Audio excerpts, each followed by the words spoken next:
That night started like any other late drive home. I was leaving my shift at a diner on the outskirts of Nashville, Tennessee, just past midnight. The parking lot was almost empty, the place dim and cold after the last customers had left. I grabbed my keys, slipped into my old beat-up sedan, and started the engine. The heater hummed as I backed out onto the quiet highway. My route was familiar, a roughly 80-mile stretch through back roads and stretches of forest before finally hitting the interstate near my hometown. The sky was clear, stars twinkling faintly above, and the moon was just a slim crescent. The road ahead looked endless, a narrow ribbon slicing through shadows and silhouettes of trees. I had the radio playing softly, classic rock station that filled the quiet hum of the engine with something familiar and steady. I liked these late drives sometimes. There was a calm to the road, a kind of solitude that settled in your bones after a long night. About 20 minutes into the drive, as I passed a small cluster of shuttered houses, the headlights flickered briefly. A weird glitch I chalked up to my aging car. Then, suddenly, the engine sputtered and died. The car rolled to a stop on the shoulder, the last notes of the radio fading into silence. I sighed, frustrated. This wasn't the time or place for a breakdown. I tried to restart the engine, but got nothing but a weak turn of the key and a dying click. No phone signal either, no bars, just static from the radio antenna. I sat back in the seat, cold settling over me. The road was deserted. No other cars, no lights in any windows nearby, only the faint whisper of wind and the rustling of trees. After a minute, I saw something out of the corner of my eye, a figure standing just beyond the edge of the road, in the shadows. At first, I thought it was a hitchhiker, someone who'd been stranded or looking for help. But as I looked closer, the figure was completely still, facing away from me. The shape was thin and tall, wearing what looked like a long coat or cloak. And the way it stood there felt wrong, like it didn't belong in the world of the living. I locked the doors instinctively and rolled up the windows, feeling a chill that had nothing to do with the night air. The figure remained motionless. I was too scared to look directly for long, but I could feel its gaze, even though it faced away. Minutes dragged by, and I debated calling for help again, but my phone was dead. No signal, no power. I was trapped. Then the figure moved. Slowly, deliberately, it turned its head just enough to reveal a face. Pale, gaunt, eyes hollow and dark. The kind of face you see in nightmares, impossible to forget once you do. I slammed the accelerator, but the car wouldn't start. The figure began to step toward the road. I slammed the door locked button and backed away from the wheel. My heart pounded, ears ringing. That's when I noticed the radio flicker back on, crackling static at first, then whispers, barely audible. My name was being spoken over and over, distorted and slow. It felt like the voice was coming from inside my head. The figure stopped at the shoulder, watching, waiting. Then, just as suddenly, headlights appeared behind me. Another car, fast approaching. Relief flooded me until the vehicle drew close enough that the headlights blinded me through the rearview mirror.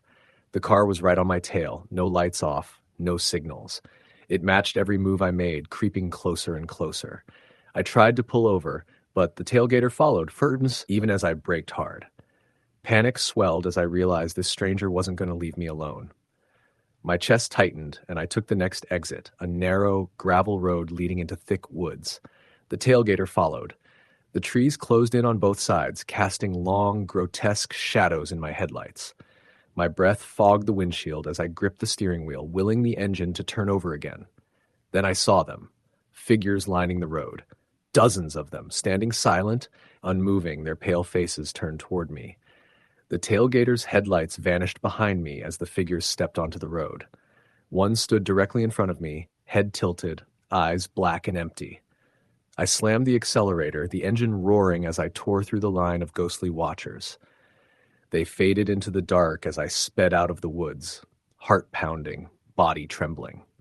I drove straight through the night, not stopping until the sun broke the horizon. I never drove those back roads at night again. Story the end. Driving late at night has always been a routine part of my life. I've logged thousands of miles through endless stretches of highway, often alone, often in the dead of night.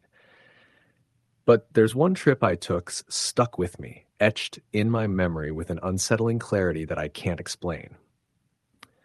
This isn't some urban legend or an embellished tale.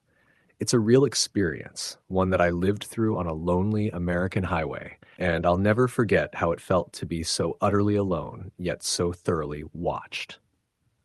It started around 11:30 p.m. on a cold October night. I was leaving a friend's wedding in a small town in western Pennsylvania and heading back home to Columbus, Ohio. The roads were mostly empty, the kind of dark, quiet highway that cuts through miles of forest and farmland, with nothing but yellow lines and occasional road signs for company. I was tired but determined to make it home without stopping. The first few hours passed without incident. My headlights illuminated the road ahead, the engine hummed steadily, and the occasional car passed in the opposite lane. I kept the radio low, tuning between stations until static settled in, and eventually I switched it off altogether. The silence was almost comforting. Somewhere just past midnight, I noticed a car's headlights behind me. At first, I thought it was someone just driving the same route, maybe a trucker or another late-night traveler. The lights stayed about a quarter-mile back, steady but not getting closer. I glanced in my rearview mirror a few times and caught brief glimpses of the headlights. But then something changed. No matter how fast I went, whether I slowed to 60 or sped up to 80, the car stayed the same distance behind me, never falling back, never catching up. It was almost as if it was matching my speed exactly, deliberately. Unease settled in my chest. I thought maybe it was a cop, but the car didn't flash its lights or siren. It just followed silently. I decided to pull off at the next rest stop to see if it would pass me. As I slowed and exited the highway, the car remained behind me, following the same route I was taking. At the rest stop, I parked under the bright fluorescent lights, watching through the windshield as the headlights turned onto the exit ramp behind me, disappearing briefly, then reappearing on the road ahead, merging back onto the highway. The car was persistent. I poured myself a cup of coffee from the vending machine, hands shaking slightly. When I looked up, I thought I saw a figure standing by the edge of the lot, shrouded in shadow, but when I blinked, it was gone. Back in the car, I started the engine and got back on the highway, heart pounding. The lights behind me were there again, close but not overtaking. That's when I saw him. At first, I thought it was a hitchhiker standing on the shoulder. A man, tall and thin, wearing a dark coat and jeans, motionless and staring toward the forest. As I approached, he turned his head sharply to face me. The glow of my headlights illuminated his face, and I swear to God, it was completely blank. No eyes, no nose, no mouth. Just smooth, pale skin. My foot slammed on the accelerator, and I flew past him, heart hammering so loudly I thought it would burst out of my chest. I checked the rearview mirror. The headlights were gone. I forced myself to keep driving, gripping the steering wheel so hard my knuckles turned white. The road twisted and turned through dark woods, the only light coming from the yellow lines beneath me and my high beams cutting through the trees. Then, unexpectedly, the radio crackled to life with static and a whispering voice calling my name. I slammed the power button off, but the whispering seemed to linger just beyond the silence. I passed another rest area, but I didn't stop. I was afraid to get out, afraid to see if the man was there. An hour later, the headlights appeared behind me again. They weren't moving closer, just matching my speed exactly. I slowed to 50 miles per hour. They slowed too. I sped up. They did the same. It was like a shadow tethered to me, refusing to leave. I decided to pull off onto a side road that led into a small town. The streetlights cast long, sickly yellow glows across empty sidewalks. I parked by a convenience store and stepped inside, desperate for some human contact. The clerk was a middle-aged man with tired eyes. I told him what I'd been experiencing, expecting skepticism. He nodded slowly. "You saw the man on the road? People around here call him the Faceless Rider. They say he's been around forever, appearing on lonely roads, following travelers, sometimes leading them astray. Some say if you stop, he gets in your car." I left the store with a chill crawling up my spine. Outside, the night was colder, and I felt exposed. I started the car and headed back to the highway. The headlights were behind me again, closer than before. As I merged onto the main road, I glanced at the passenger seat and thought I saw a pale figure sitting there. I blinked, and it was gone. The rest of the drive was a blur of fear and exhaustion. I kept my speed up, never stopping, never looking away from the road. By dawn, The sun was breaking over the horizon. The headlights disappeared. I made it home safely, but the memory of that night has never faded. Sometimes when I'm driving alone at night, I check the rearview mirror, and sometimes, just out of the corner of my eye, I see a pale face watching me. Story the end. It was late October when I made the decision to drive through the night instead of waiting until morning. I was heading from southern Ohio to northern Michigan for a family gathering. My sister had been reminding me all week that I should leave early in the day, but I had worked late shifts back to back and needed some time to rest before tackling the long drive. By the time I actually packed up the car, grabbed some gas station coffee, and got on the road, the clock was pushing close to 9:30 at night.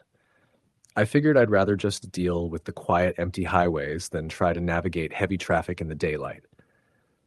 Besides, I'd done night drives plenty of times before. It had never really bothered me. The first few hours were easy. The roads stretched out like endless black ribbons beneath the glow of my headlights.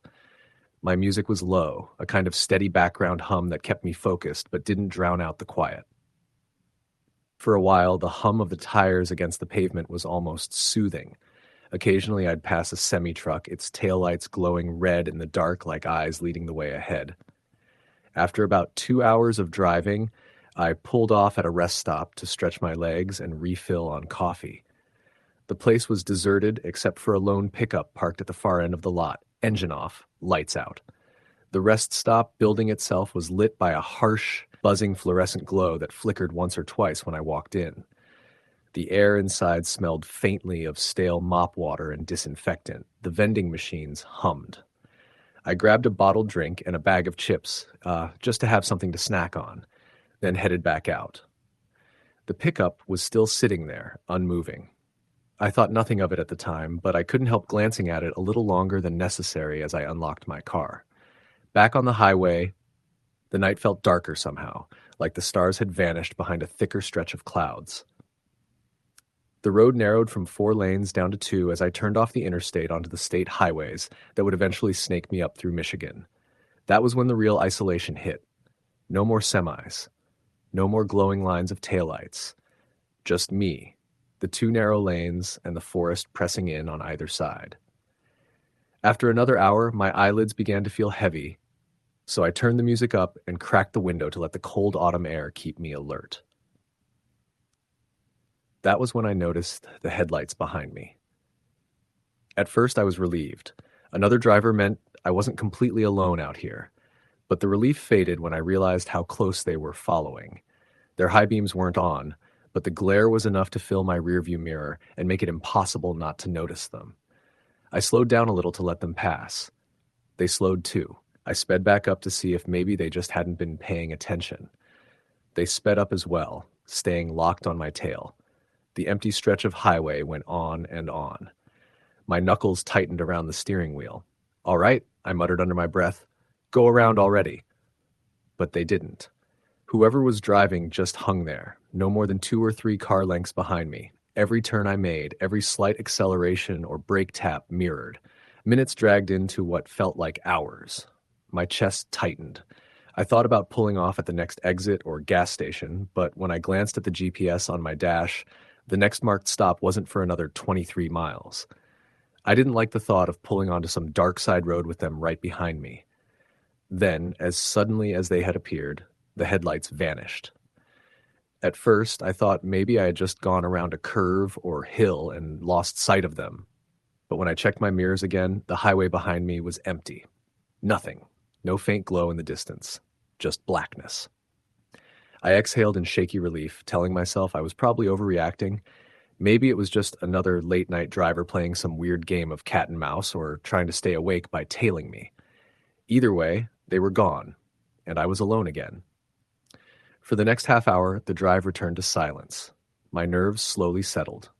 I even laughed at myself a little for how tense I had gotten, but the laughter didn't last. Because just as I was passing through a particularly dark wooded stretch, the headlights returned. They weren't in my rear view this time. They were up ahead. A pair of lights flickered to life maybe a quarter mile down the road, cutting through the trees. I slowed, thinking maybe a car had been parked on the shoulder with its lights off. But as I drew closer, the car ahead started moving. Same two-lane road, same steady pace, as though they'd been waiting for me to catch up. My stomach turned. I stayed back, keeping a good distance this time, but every bend, every dip in the road, they stayed just ahead of me, never speeding, never slowing, just leading. I couldn't make out the shape of the car itself, just the glow of its taillights. When I finally saw a sign for a gas station a few miles ahead, I made the decision to pull off no matter what. My tank was still 3/4 full, but I didn't care. I needed people, light, noise, anything but this endless dark. The gas station sat just off the highway, one of those small, lonely ones with a single row of pumps and a convenience store attached. Its sign buzzed faintly, half the letters burned out. I pulled in, relieved to see it lit, though the parking lot was empty. The car ahead of me? Gone. Just vanished again the moment I pulled off. I parked and went inside. The cashier was a tired-looking man in his 50s with glasses perched low on his nose. He barely glanced up from his phone as I walked in. I grabbed another coffee and paid, trying to act normal, though I must have looked pale and anxious because the cashier finally squinted at me and said, "Long night?" "Yeah," I muttered, forcing a laugh. "Just long drive." He nodded like he'd heard it before, then went back to scrolling. When I stepped back outside, I froze. My car door, driver's side, was open. I knew I had locked it. I always locked it, especially when stopping somewhere strange at night. Yet there it was, swinging slightly in the breeze. My heart thudded so hard it hurt. I forced myself forward, peered inside, and found nothing obviously missing. No one hiding. But on the passenger seat was something that hadn't been there before. A folded piece of paper. I picked it up with trembling fingers, unfolded it, and stared at the single sentence scrawled in messy black ink. "Don't drive in the dark." My mouth went dry. I spun around, scanning the empty lot, the tree line beyond, the road stretching silent in both directions. Nothing. Just the buzzing sign and the sound of the wind. I wanted to ask the cashier if he had seen anyone near my car, but when I glanced through the glass doors, he was gone. The counter was empty. Panic clawed at me. I climbed into my car, slammed the door, locked it, and started the engine. My hands were shaking so badly I almost dropped the keys. I pulled out of that gas station without looking back, speeding down the highway as though distance alone could erase what had just happened. For a long stretch, I didn't see another soul. The trees grew thicker, the night darker. My headlights cut through only a few feet ahead, and beyond that was impenetrable black. I couldn't shake the feeling of eyes on me, watching from the woods, from the empty road behind, maybe even from the back seat of my own car. I kept glancing in the mirror, expecting to see headlights flare back to life, or worse, someone sitting there. And then, just when I started to believe I'd imagined everything, the headlights returned. This time they weren't behind me or ahead. They were alongside me, off in the trees, keeping pace. I don't know how else to describe it. Twin beams of light, moving parallel to the road, weaving between the trunks without slowing, never getting closer, never falling behind. My mind screamed that it wasn't possible, that no car could move like that, but my eyes saw it all the same. For miles, those lights stalked me until finally the forest thinned and they blinked out like someone had flipped a switch. By the time I reached the outskirts of my destination, dawn was breaking. The pale gray light of morning felt unreal, like I had slipped back into a world that made sense again. I pulled into my sister's driveway, parked, and sat there gripping the wheel, unable to move for a full 10 minutes. When I finally worked up the nerve to look at the passenger seat again, the note was gone. I never told my sister the full story, only that I was exhausted and needed sleep. But even now, years later, every time I think about driving at night, I hear the words in my head as clear as if someone is whispering them from the dark passenger seat. Don't drive in the dark. Story the end. It was around 1:30 a.m. when I finally left my friend's place in rural Arkansas, headed south on Highway 67 toward Little Rock. The night was clear, the sky scattered with stars, but the air was thick and humid, that kind of sticky humidity that makes you wish you had the AC cranked up high. The roads were mostly empty, save for the occasional long-haul truck barreling past me like a freight train. I had been visiting my friend Josh for the weekend, just to get away from the city noise and the constant buzz of work. It was a quick trip, But as I hit the highway, I was already regretting leaving so late. The stretch between his place and Little Rock was known to be sparsely populated, lots of woods and farmland, and almost no streetlights. I told myself I'd just power through it and be home before dawn. The radio was mostly static, with a few stations popping in and out, nothing good. I fiddled with the dial, finally settling on an old country station. The music was comforting, the twang of the guitar and the soft, tired voice of the singer easing the tension. I glanced at the dashboard clock, 1:42 a.m. I was cruising at about 65 miles per hour, the speed limit, but the highway was straight and wide open. The road felt endless, a black ribbon cut through the dense forest that lined both sides. As I drove, I kept an eye on the side mirrors, half expecting to see another car behind me, but the road was empty in every direction. The only sounds were my engine, the hum of the tires on the asphalt, and the occasional call of a distant owl. Around mile marker 23, I noticed something strange up ahead. There was a faint flickering, almost like a candle flame, just off the side of the road near the tree line. At first, I thought it might be the reflection of my headlights on a piece of trash or some broken glass. But as I got closer, the flickering light grew brighter and steadier, more like a lantern or a campfire. My heart rate picked up. I hadn't passed any houses or signs of civilization for miles, and it was too far from any rest stop or campground. I slowed down, squinting through the windshield to see if I could make out what it was. As I passed the spot, I saw a small figure sitting beside the road, right at the edge where the grass met the asphalt.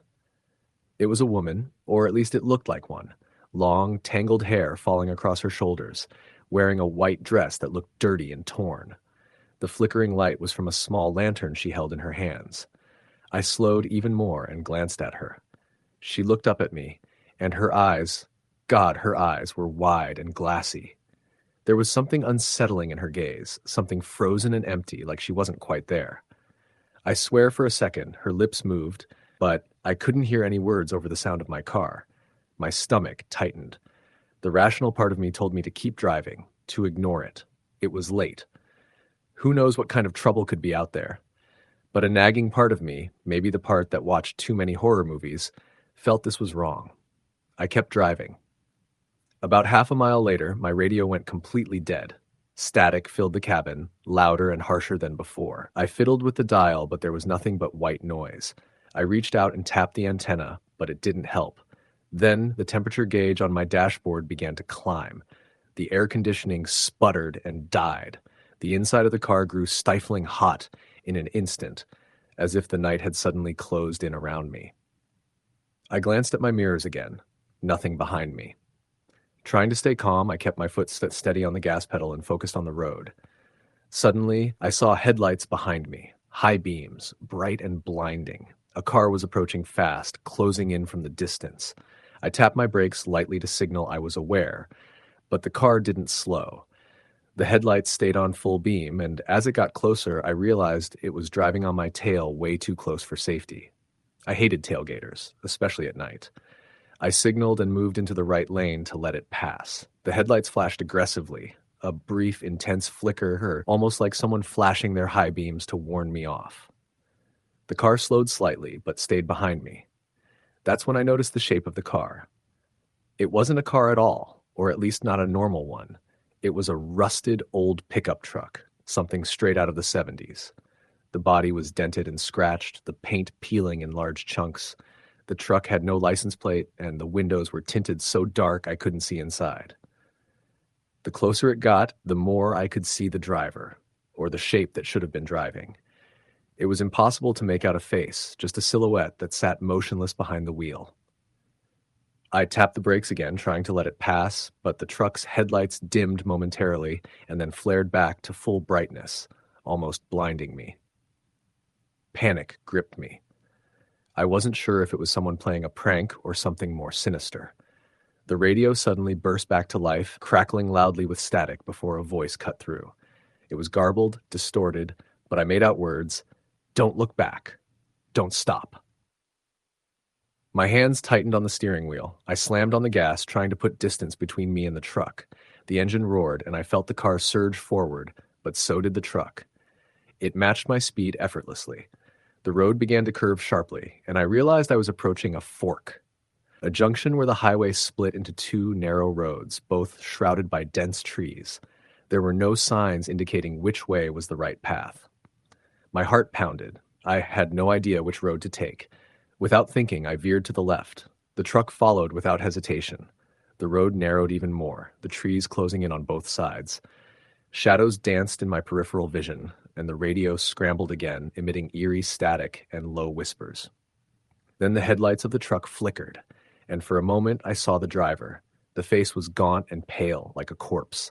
Hollow eyes stared out from deep sockets, and a twisted, unnatural grin spread across cracked lips. I slammed on the brakes, but the road was slick with dew and loose gravel. The car fishtailed slightly before regaining control. The truck slowed too, but never stopped. I looked for a place to pull over, any sign of civilization. There was nothing but trees, the black road, and that old rusted truck keeping pace with me. Suddenly a figure darted across the road ahead. A man, maybe in his late 30s, wearing dark clothes and a baseball cap.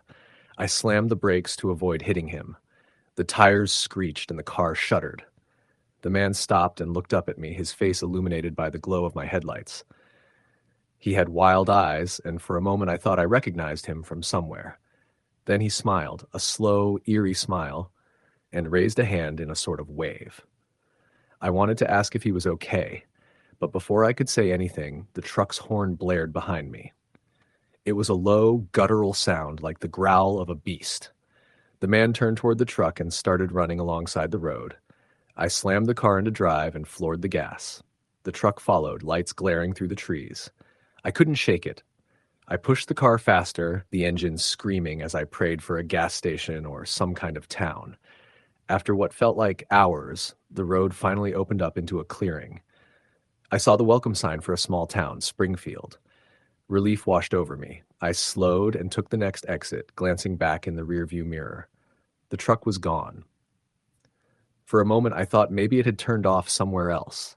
Then I caught a glimpse of the man. He was standing at the edge of the road, just beyond the trees, staring directly at me. His eyes were dark pits, and the smile was wider, almost unnatural. I didn't stop until I reached the gas station. The attendant looked at me like I was crazy when I asked if anyone matching the description had been around. "No one," he said, shaking his head. I filled the tank and checked my phone. No signal. I asked to use the payphone behind the building, but it was dead. I sat in my car for a few minutes trying to calm down. Finally, I started the engine and headed toward the highway again. This time, the drive was quiet. No flickering lights, no old trucks, no mysterious men. When I finally got home in Texas, I called Josh the next day. I told him what happened. He listened carefully and then said, "You passed through that part of the road where a girl disappeared 20 years ago. They say her ghost sometimes appears, holding a lantern. And that old truck? People say it belongs to the man who was accused of her murder. He was never caught." I didn't believe in ghosts before, but now I wasn't so sure. Sometimes when I drive at night and I get that feeling like someone's watching me, I think about that night. I don't know what I saw or what followed me. All I know is I never want to drive down that road again. It was a little past midnight when I decided to take the back roads home. My shift at the diner had ended late, and the highway was jammed with trucks and trucks that seemed to crawl along like they were towing the night itself behind them. The idea was to cut through some of the country roads, hoping for an empty stretch and quicker trip. It was October, the kind of night when the air felt crisp and the leaves rustled faintly in the wind, but there was this deep, almost unnatural silence that settled around the trees. You could almost hear the shadows breathing. I'd been driving for about 45 minutes when I saw him. Standing on the side of the road, a man in what looked like a long, dark coat, maybe a trench coat, just standing there with his thumb out, facing away from me. His hair was long, hanging loose in the faint light, and I could barely make out his face. Maybe late 30s, but it was hard to tell. At first, I thought it was one of those guys trying to hitch a ride, and I debated whether or not to stop. It was late, isolated, and honestly, a bit sketchy. But something about his posture, the way he stood so still, made me hesitate. I slowed down to a stop about 20 feet ahead and rolled my window down just a crack. "You need a ride?" I asked. He didn't move, didn't look at me, just lifted his thumb slowly. I nodded and unlocked the passenger door. When he slid into the seat, a cold chill seemed to flood the car instantly. It wasn't the October night cold, this was something else, something that made the hairs on the back of my neck stand on end. His eyes met mine briefly in the rearview mirror. They were dark, almost black, but with a faint glimmer like something ancient lurking there. "Thanks," he said quietly. His voice was calm but low, like he was trying not to disturb the silence around us. I glanced down at the speedometer and merged back onto the road. The radio was static, a low crackling noise, and I switched it off. "So where are you headed?" I asked, trying to break the weird tension. "Just down the road," he said. "Take the next left after the bridge." I nodded and kept driving. The road narrowed, trees closing in, their branches like crooked fingers reaching toward the windshield. The headlights barely cut through the darkness beyond the pavement. As I followed his directions, the car's interior grew colder. My breath fogged the windows, and I realized I hadn't felt this cold driving before. I glanced over. He was staring out the window, eyes fixed on something far away, something I couldn't see. "Everything all right?" I asked, but he didn't answer. The road curved sharply, and my tires crunched over a patch of dry leaves. Then, suddenly, the headlights caught something on the side of the road. A small grave marker, old and worn, leaning to one side. I blinked, confused. This wasn't a cemetery, it was just a stretch of woods. "Is that a grave?" I asked. He looked at me for the first time since he got in, a slow smile spreading across his face. "Some things don't want to be forgotten." I swallowed hard and tried to focus on the road. "You know it's getting late. You sure you want me to keep going?" He nodded, but his eyes never left that marker. After a few more minutes, the road opened up into a small clearing, and in the middle stood a dilapidated two-story house. It looked abandoned, windows boarded up, paint peeling. "This is where I get off," he said. I parked and waited for him to open the door. When he stepped out, the chill followed him. He turned to me once more. "Thanks for the ride." I nodded, but as he disappeared into the shadows, I realized something. His footprints on the gravel behind the car vanished before they hit the ground. I blinked and shook my head, telling myself it was just a trick of the light. That's when the engine sputtered and died. I turned the key, but nothing happened. No click, no turn, just dead silence. I grabbed my phone. No signal. The house behind me groaned like it was settling deeper into the earth. I locked the doors, rolled up the windows, and sat frozen, waiting.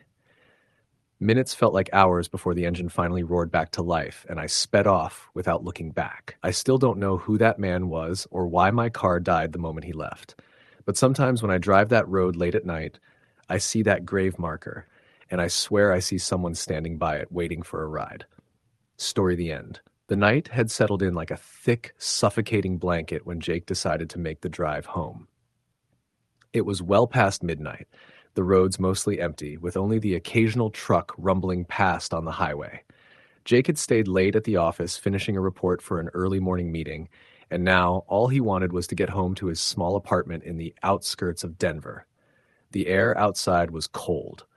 A typical early spring chill, and the steady hum of his car's engine was the only companion on the lonely stretch of road ahead. Jake's phone sat on the passenger seat, its screen dim. He had told his girlfriend he'd be home before 1, but the clock had already struck 12:45.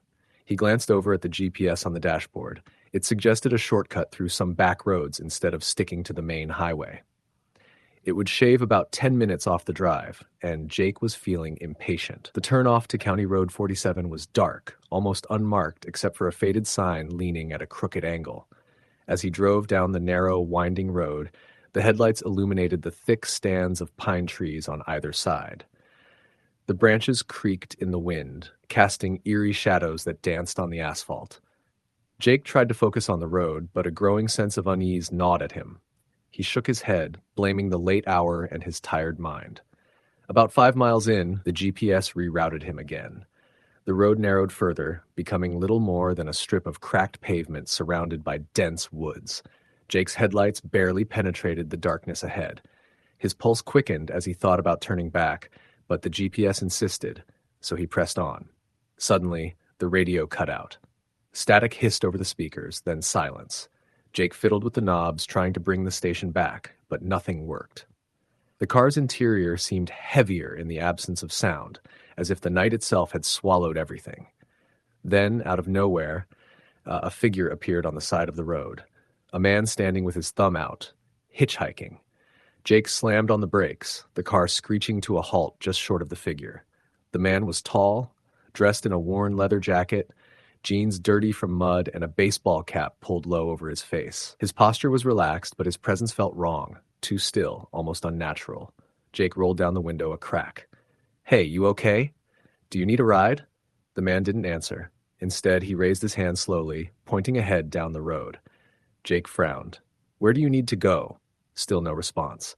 Jake's unease deepened. "Look, I can't stop long here. It's late."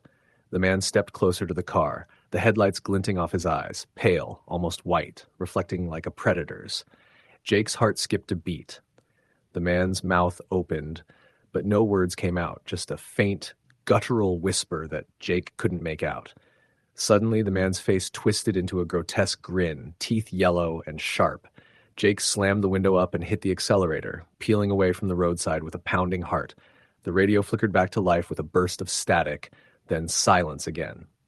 Jake forced himself to breathe, trying to steady his hands on the wheel. He glanced in the rearview mirror, no sign of the hitchhiker. He pushed the gas harder, desperate to reach the main highway. The trees seemed to close in on the road, their shadows thickening into dark shapes that moved just beyond his headlights. His mind raced, imagining eyes watching him from the woods. Then the car shuddered. The engine sputtered and died. Jake's breath caught in his throat. He turned the key. Nothing.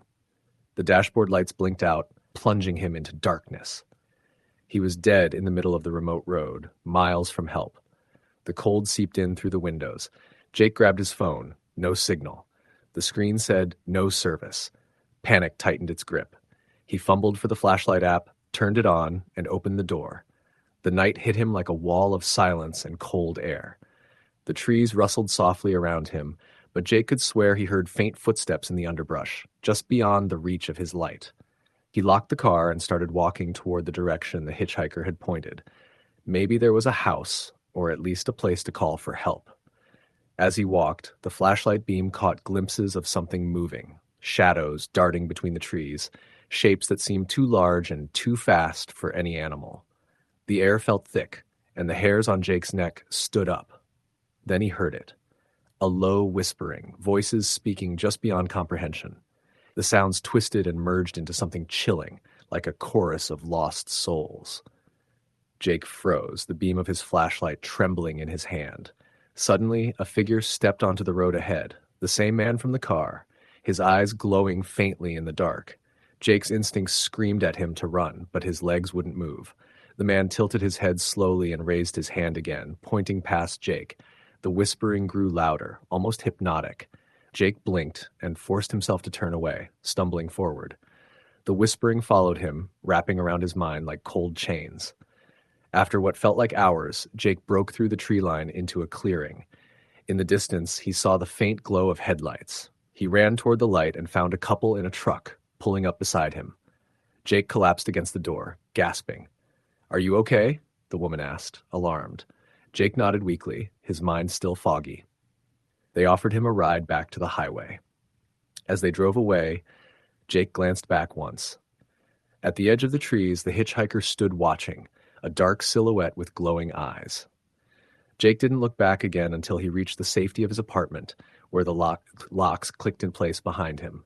But sometimes late at night, when the wind howled and the radio sputtered, Jake could still hear the whispering, calling him back to the darkness of County Road 47. Story the end. It was just past midnight when I got behind the wheel, the road stretching out like a black ribbon ahead of me. I was driving back home from visiting a friend out in the suburbs of rural Pennsylvania, about a 2-hour trip through a patchwork of small towns, rolling hills, and long stretches of isolated highway. The night was calm but thick with that kind of uneasy stillness you sometimes notice late at night, like the air itself was holding its breath. I'd left the party earlier than most, wanting to beat the late rush and get a head start on the week ahead. My car, an older model sedan, wasn't much to look at, but it ran well, and the faint glow from the dashboard lights was a comfort against the surrounding dark. The radio was set low, playing a mix of classic rock and late-night talk shows. Occasionally, I glanced in the rearview mirror, more out of habit than worry, watching the empty highway behind me. About 30 miles into the drive, I passed a small gas station on the right. The pumps were all dark, the building shuttered and empty. It was one of those places that felt forgotten, like it hadn't seen a customer in years. I noticed a flicker of movement near the parking lot. A figure, tall and thin, standing just beyond the pool of light from a lone street lamp. I blinked, but the figure didn't move. I checked the mirrors again. Nothing. Just shadows. Shrugging it off, I focused back on the road. The highway narrowed as I moved further into more wooded areas, trees lining both sides and casting strange shifting shadows in the headlights. My car's headlights pierced the darkness, illuminating the occasional road sign or curve ahead, but beyond that, it was just black. I was on a stretch where the speed limit dropped to 45, winding through the hills. The only sounds were the hum of the engine and the occasional rustle of leaves from the breeze outside. Then suddenly, the radio cut out. One moment it was playing a song, the next just static. I fiddled with the dial, but no signal. Then the entire dashboard went dark. No lights, no gauges, nothing. The engine sputtered.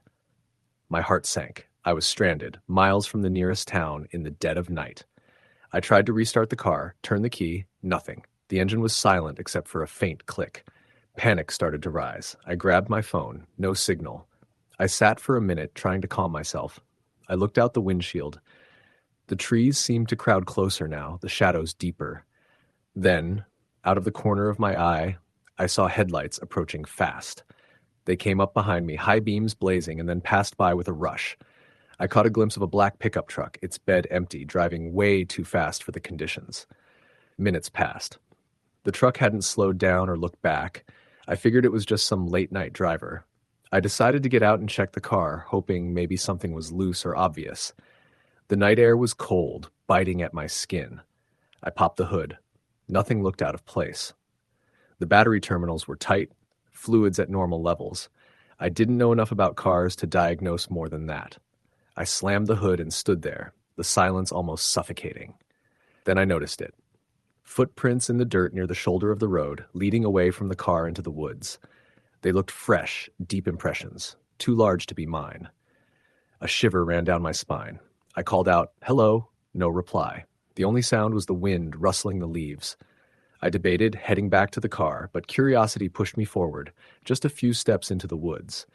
That's when I heard it, a low, guttural sound like a growl mixed with a whisper. It came from somewhere deeper in the trees. My breath caught. I tried to convince myself it was an animal, maybe a coyote or a fox, but the sound was too deliberate, too human. Suddenly a figure stepped out from behind a tree, tall, gaunt, and wearing tattered clothes. Its face was pale, almost translucent in the moonlight, eyes dark and hollow. I froze. The figure said nothing but took a slow step forward. Fear rooted me in place. My mind raced. Should I run? Should I call for help? But my phone had no signal, and the car wouldn't start. The figure lifted a hand slowly, pointing towards the road. Confused, but sensing no immediate threat, I took a tentative step back. The figure turned and disappeared into the woods as silently as it had come. I didn't know what to do next. I hurried back to my car and sat inside, locking the doors. Minutes later, the radio flickered back to life. A voice came on, crackling and distorted, but unmistakably human. "Don't trust the road ahead," it said. Then, static. My heart hammered. I wanted to believe it was a prank or some kind of interference, but the timing was too uncanny. I tried the ignition again. This time, the engine roared to life. The dashboard lights blinked on. Relief washed over me, but I kept the doors locked. I started driving slowly, eyes peeled for anything unusual. The road twisted and turned through the dense forest, and the occasional beam of my headlights caught glimpses of shadowy shapes just beyond the tree line. About a mile ahead, I spotted something in the road, an old, rusted bicycle lying on its side. No rider in sight. My stomach churned. I slowed down and rolled past, looking for any sign of someone nearby. Nothing. The air grew colder, the fog thickened. Suddenly, headlights appeared behind me again, the same black pickup truck. It followed closely, but I refused to let it pass. Then, out of nowhere, a figure dashed from the woods onto the road, right in front of my car. I slammed on the brakes, tires screeching, and stopped inches from the figure, a teenage boy, soaked and trembling. "Please," he gasped, "help me." Before I could respond, the black pickup sped past, its engine howling. The boy looked terrified and pointed back down the road. "Don't go that way. They're out there." I wanted to ask who, but the boy's panic was contagious. I unlocked the door and let him in. As soon as he was inside, I locked the doors again. "Who are you?" I asked quietly. "My name's Danny," he said, voice shaking. "I was riding my bike home, but something chased me. I don't know what it was, but it's not human." The miles passed slowly. We talked in hushed tones, trying to make sense of what was happening. Danny said that people had been disappearing in these woods for years, sometimes found, sometimes not. Then, at the edge of the trees, something moved in the headlights. A group of figures, all pale and gaunt like the one I saw earlier, stood watching us from the roadside. They didn't move as I slowed down, just stared. Danny whimpered, "They want us." I floored the accelerator, putting distance between us and the figures. The pickup truck appeared again, blocking the road ahead. It was like it had been waiting for us. The figures stepped forward, their movements jerky and unnatural. The boy screamed. I tried to reverse, but the road was narrow and the truck's headlights blinded me. Suddenly, my car doors unlocked and opened on their own, as if by unseen hands. The figures started to move closer. I grabbed Danny's hand and pulled him towards me, slamming the doors shut again. The engine sputtered but held. I shifted into reverse and backed up fast, then swung around a curve and sped down a side road. For miles, we drove through winding back roads, dodging shadows and strange noises. Every time I looked in the rearview mirror, I saw the pickup truck following, relentless. Hours later, we reached a small town just as dawn was breaking. The streets were empty, but the warm light felt safe. I dropped Danny off at the local police station, and he told them everything. They promised to look into the disappearances. I never forgot that night. The eerie silence, the ghostly figures, the black pickup truck chasing us through the woods. Some things out there defy explanation, but I know what I saw, and sometimes when I'm driving late at night, I still see those hollow eyes watching from the shadows. Story, the end. Under the dim glow of a gas station canopy light, I checked the clock on my dashboard. It was just after 11:30 at night. My plan was to make it home in one long push, a 6-hour drive through the back roads of Pennsylvania, avoiding the tolls on the interstate. I figured the quiet, empty roads would be easier to handle than fighting trucks and traffic. I didn't realize until it was too late that the silence would become something oppressive and something I couldn't explain away. The tank clicked full, and I slid the nozzle back into its place, wiping my hands absently on my jeans. The cashier inside waved without much interest, and I gave a half smile as I climbed back into my car. I'd grabbed a lukewarm coffee and a pack of pretzels to keep me awake, though neither looked particularly inviting. The night air outside was cool, damp, and had that faint metallic smell of rain that hadn't yet fallen. As I pulled onto the county highway, the world seemed to narrow down into the tunnel of light cast by my headlights. Everything beyond that faded into black, as though the night was swallowing the earth whole. At first, the drive was easy enough. The 2-lane roads wound through small towns, all shuttered up and lifeless at that hour, with only the occasional street lamp flickering. I fiddled with the radio, but all I got were bursts of static and faint country stations. Eventually, I settled on silence, letting the hum of my tires be the only soundtrack. Every so often, deer eyes gleamed from the roadside, but none darted out in front of me. The miles slipped by in their own hypnotic rhythm, the dark pressing in closer with every turn. Around 1 a.m., things began to feel different.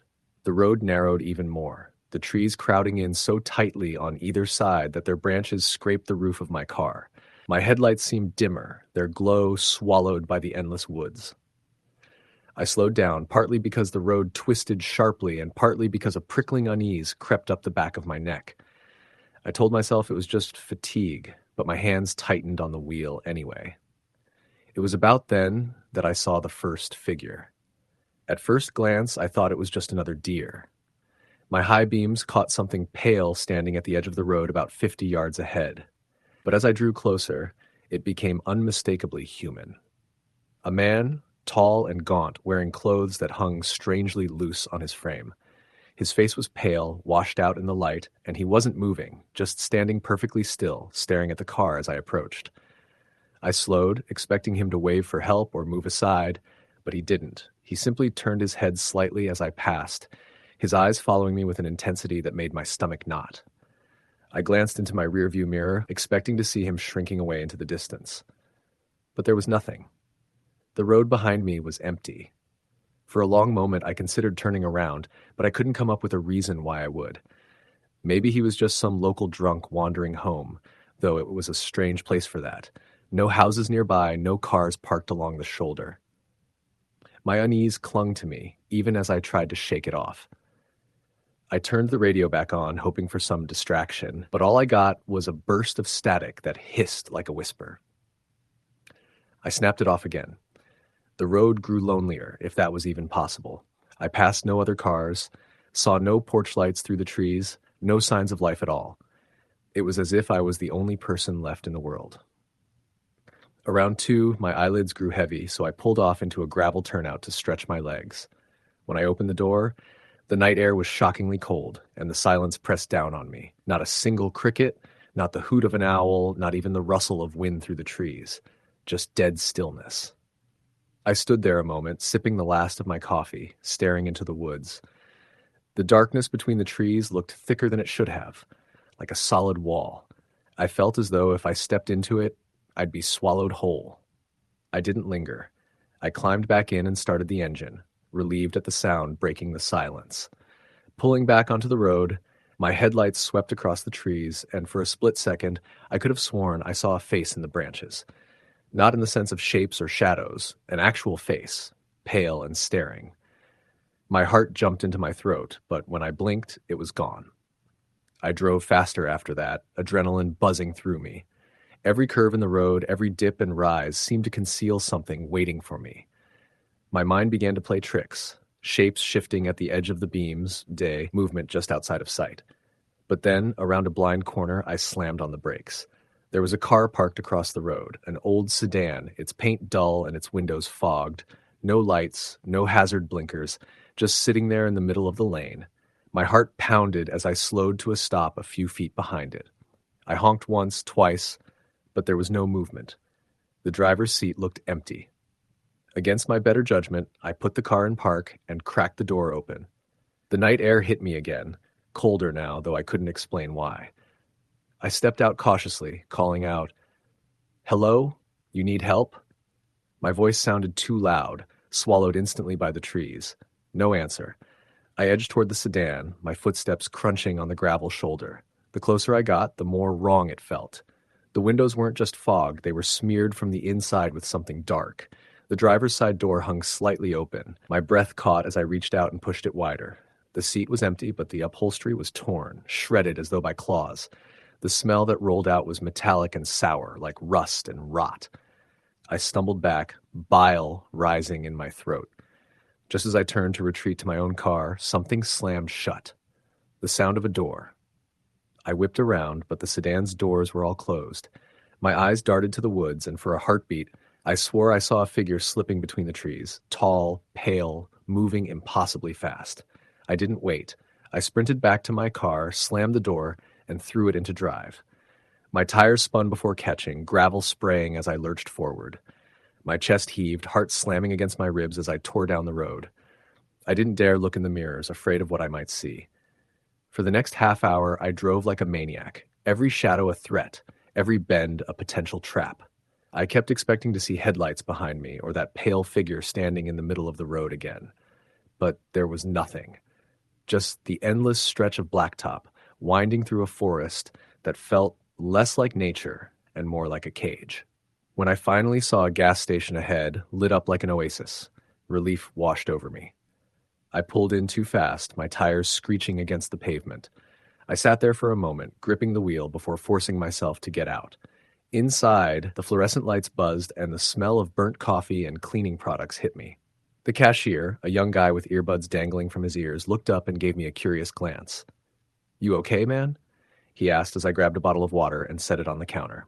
Yeah, I lied, though my voice shook. Just long drive.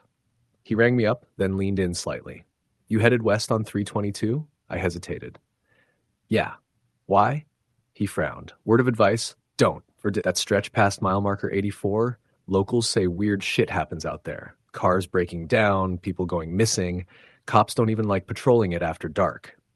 He shrugged, almost apologetic. Probably just stories, but I'd stick to the main highway if I were you. I stared at him, my throat dry. What kind of stories? He hesitated, eyes flicking toward the windows as though afraid of being overheard. People say there's something out there, something that looks like a man, but isn't. Folks who see it don't usually stick around long enough to find out. My skin crawled. I paid quickly, mumbled thanks, and returned to my car.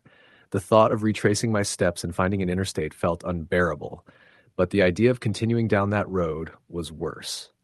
In the end, I compromised, pulling out my phone to find an alternate route, something that would loop me back to a main road. The signal was weak, the map barely loading, but I managed to piece together a new path. For a while it worked. The road straightened, widened, and the trees gave way to open fields. I could see the moonlight glinting on distant farmhouses, the occasional fence post flashing past. My breathing eased, my grip loosened. Maybe it was over. Maybe I just scared myself. But then, in the corner of my eye, I saw movement. I glanced out the passenger side window, and my blood froze. Someone was running alongside my car. No, not running. Gliding impossibly fast, their pale face turned toward me, eyes black as tar. Their mouth hung open, wide and wrong, like it could swallow my head whole. I swerved violently, my tires screaming, and when I looked again, the field was empty. My pulse thundered as I pressed harder on the gas, desperate to put distance between myself and whatever that was. The miles blurred past, but the feeling didn't leave. I knew it was still out there, watching, waiting. Every shadow at the edge of the road seemed to move. Every flicker of moonlight looked like a face. I knew I couldn't stop. Not here, not until I reached the safety of lights and people. It wasn't until nearly dawn that I finally merged onto the interstate, my headlights catching the familiar green signs. Relief hit me so hard I almost cried. I drove straight through to the next rest area, pulling into the lot and killing the engine. For the first time in hours, I felt like I could breathe. But as I sat there, hands still trembling, I caught sight of my side mirror. Behind me, across the empty lot, someone stood at the tree line, tall, pale, watching. Story, the end. The first time I ever truly understood how terrifying a night drive could be was a late October evening in 2019. I had just gotten off a double shift at the warehouse where I worked outside of Columbus, Ohio. Normally, I wouldn't take on overtime that left me leaving past midnight, but bills were piling up, and I needed every hour I could get. I was already running on fumes, but I still had a 2-hour drive ahead of me back to my place near Zanesville. The air was cold enough to see my breath, and the road stretched out ahead like a ribbon of black with no end in sight. Driving at night had never really bothered me before. I'd taken plenty of late drives through empty highways, listening to old playlists or talk radio to keep me awake. But that night felt different, almost immediately. I could blame the exhaustion, or maybe the way the trees lined the highway in thick clusters that made the darkness seem denser. It was one of those stretches where the occasional reflective road sign was the only thing breaking the monotony. I told myself to just push through, keep my eyes on the white lines, and I'd be home before I knew it. About 30 minutes in, I noticed I hadn't seen another car in either direction for a while. Usually, even at those hours, I'd expect the occasional semi-truck barreling down the other side, headlights flooding the road, or maybe another tired worker heading home. But the road felt deserted, and that absence started to gnaw at me. It was like the world had gone silent, except for the hum of my own engine and the faint static of the radio station struggling to stay in tune. Somewhere past Newark, I saw movement in the corner of my eye, a figure at the side of the road. At first, I thought it was a deer, which was common in those parts, so I slowed a little, scanning ahead. But as my headlights hit it, I realized it wasn't an animal. It was a man.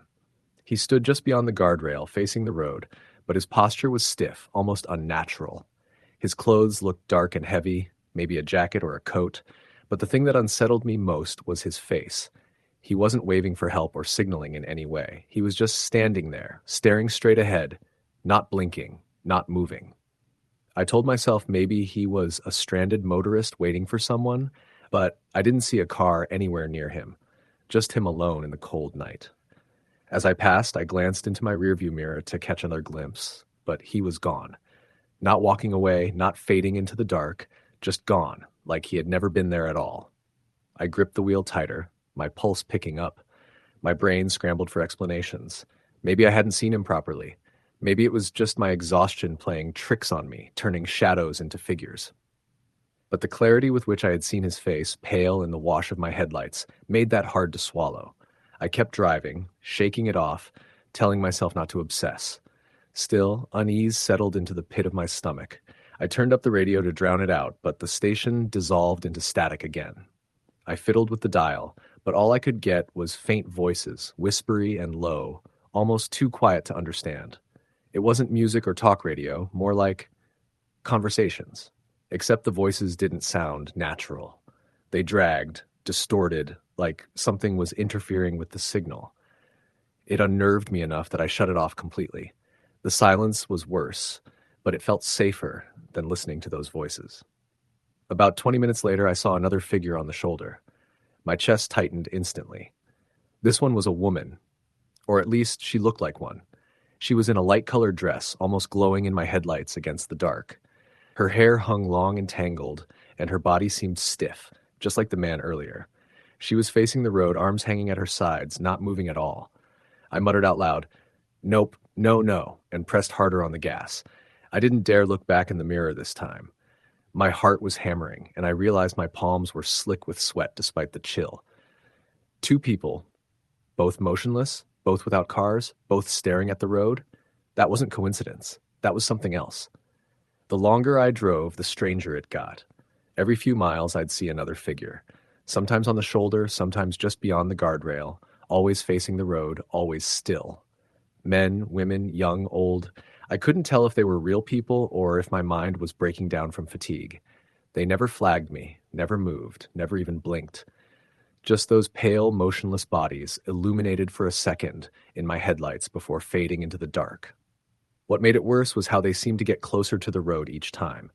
The first man had been maybe 10 feet back, the woman closer. By the fifth or sixth figure, they were standing right at the edge of the asphalt, their toes almost touching the white line. My hands trembled as I held the wheel steady, terrified one of them would suddenly lunge into my path.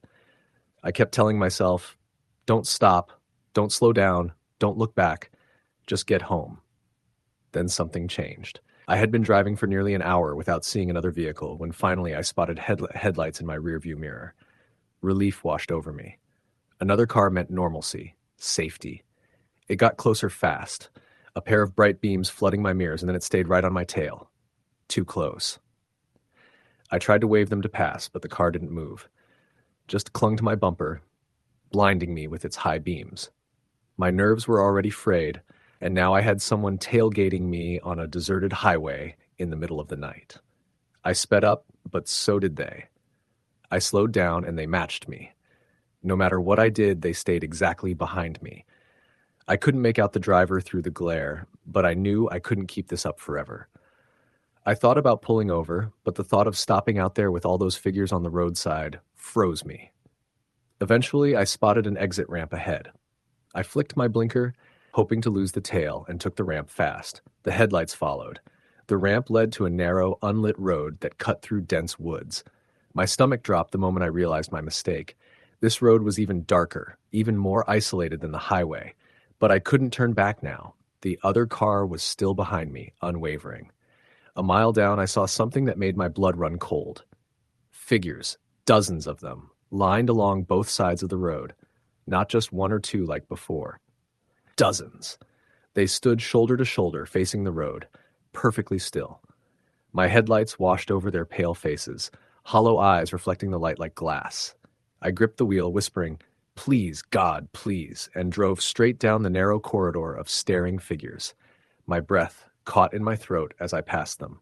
None moved, none blinked, but I swear I could feel their eyes following me, burning into me through the windshield.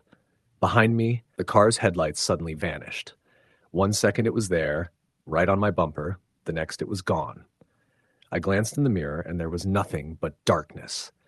My relief was short-lived because when I turned my eyes back to the road, I realized one of the figures had stepped forward. It stood in the center of the lane, directly in front of my car. I slammed the brakes, tires screeching, the car fishtailing slightly on the cold asphalt. I came to a stop just feet from it. My heart pounded so hard I thought it might burst. It was the man from earlier. Same heavy jacket, same pale, expressionless face. He stared at me, unblinking. My headlights made his skin look waxy, corpse-like. I couldn't breathe, couldn't move. My hands locked around the steering wheel. Then, without warning, the figure tilted its head slowly, unnaturally, like its neck wasn't built right. I heard a sharp crack as it moved. That broke me. I screamed and floored the gas. The car lurched forward, and for a split second, I thought I hit him. But there was no impact. No body. I looked back, and the road was empty. I didn't stop driving until I saw familiar streets near home. By the time I stumbled into my driveway, I was shaking so violently I could barely get the keys into the lock. I didn't sleep at all that night.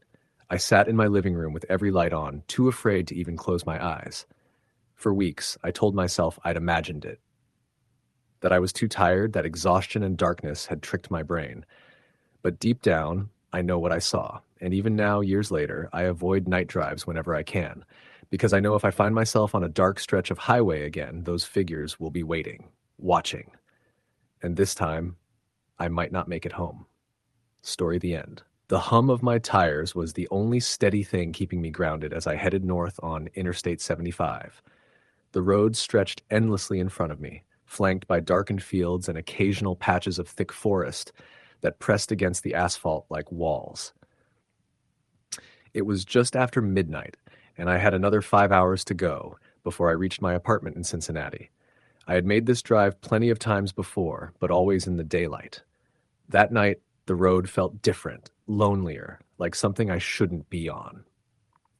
The radio had lost reception about half an hour earlier, so I was left with the quiet drone of the car's engine and the occasional squeak of the steering wheel when I adjusted my grip. I'd been running on caffeine since dinner, my cup of gas station coffee cooling in the holder, a few Red Bulls stuffed into the passenger seat, waiting for when exhaustion would creep in. But it wasn't exhaustion that hit me first. It was unease. The highway should have been dotted with semis, late-night travelers, or at least the glow of taillights far ahead, but for over 40 minutes, there was nothing. Just me, my headlights, and the black void of asphalt stretching like a ribbon into nowhere. The reflective signs glared back white, their arrows pointing toward exits that led to small, sleeping towns I couldn't see from the road. I tried telling myself it was normal. Maybe traffic had thinned out, maybe this stretch of highway wasn't as busy after dark, but I couldn't shake the feeling that something was off. Every time I glanced into the rearview mirror, all I saw was endless black. No headlights, no other cars, just my own pale, tired face staring back. Around 1 a.m., I caught sight of something in the distance. At first, I thought it was an animal, maybe a deer caught in the glow of my headlights, but as I got closer, I realized it wasn't. It was a person. They were standing on the shoulder, just beyond the white line, their bodies stiff and still. I slowed a little, not sure if they were hurt, if maybe their car had broken down nearby. But as my headlights washed over them, my stomach twisted. It was a man, tall, wearing jeans and what looked like a gray jacket. He wasn't waving me down. He wasn't even facing me directly. He was just standing there, head tilted slightly toward the woods. As my car drew level with him, he slowly turned his head. My high beams hit his face for a fraction of a second, and I could have sworn his features were blurred, like light refusing to settle. No eyes, no mouth. Just a smudged impression of where a face should be. My chest seized, and I pressed the gas harder, heart hammering. In the rearview mirror, the shoulder flashed by. Empty. I tried to steady my breathing. My hands were slick on the wheel, and I told myself I was imagining things. Long drives at night do that. Shadows can play tricks, headlights can wash out details. Maybe he was just some drifter, and the weird blur was nothing more than my exhausted brain struggling to focus. But that didn't explain what happened next. About 10 minutes later, I noticed headlights appear behind me. Relief bloomed in my chest. Finally, another car. But that relief curdled when I realized those headlights were keeping a perfect distance. No matter how much I sped up or slowed down, they matched me. I tested it, easing down to 55. The headlights shrank slightly, then settled back at the same gap. I pushed up to 75, and they surged forward, only to hold steady again. I told myself it was coincidence. Maybe the driver had cruise control set, maybe they were just comfortable trailing me. But the longer it went on, the more my nerves frayed. Then, just as suddenly as they had appeared, the headlights vanished. Not faded, not turned off an exit. Gone. One blink they were there, the next they weren't. My throat tightened, and I gripped the wheel harder. I kept checking the rear view, but the darkness stayed unbroken. Half an hour later, I saw him again. This time, he wasn't on the shoulder. He was in the road. Dead center of my lane, standing perfectly still. I swerved hard to the right, tires screeching as I narrowly avoided him, my car jolting onto the rumble strip. My heart thundered as I fought the wheel, pulling back into my lane. I gasped, whipping my head around to look out the back window. Nothing. The road was empty. For the first time in years, I felt tears prick my eyes. I didn't know what I had seen, didn't know if my brain was breaking from exhaustion, or if something else was on that road with me. I forced myself onward, gripping the steering wheel so hard my knuckles ached. The next 40 minutes blurred together, the road stretching endlessly, my body locked tight with adrenaline. At around 2:45, I spotted Salvation, a gas station glowing in the distance like a beacon. I pulled off the highway so fast my tires squealed. The place was nearly empty, just one other pickup parked at a pump. The fluorescent lights flickered overhead, buzzing faintly. I stumbled inside, desperate for human interaction, for anything to shake the cold dread that had seeped into my bones. The clerk was a middle-aged guy with thinning hair, half asleep behind the counter. He barely glanced up as I grabbed a fresh coffee and a pack of gum.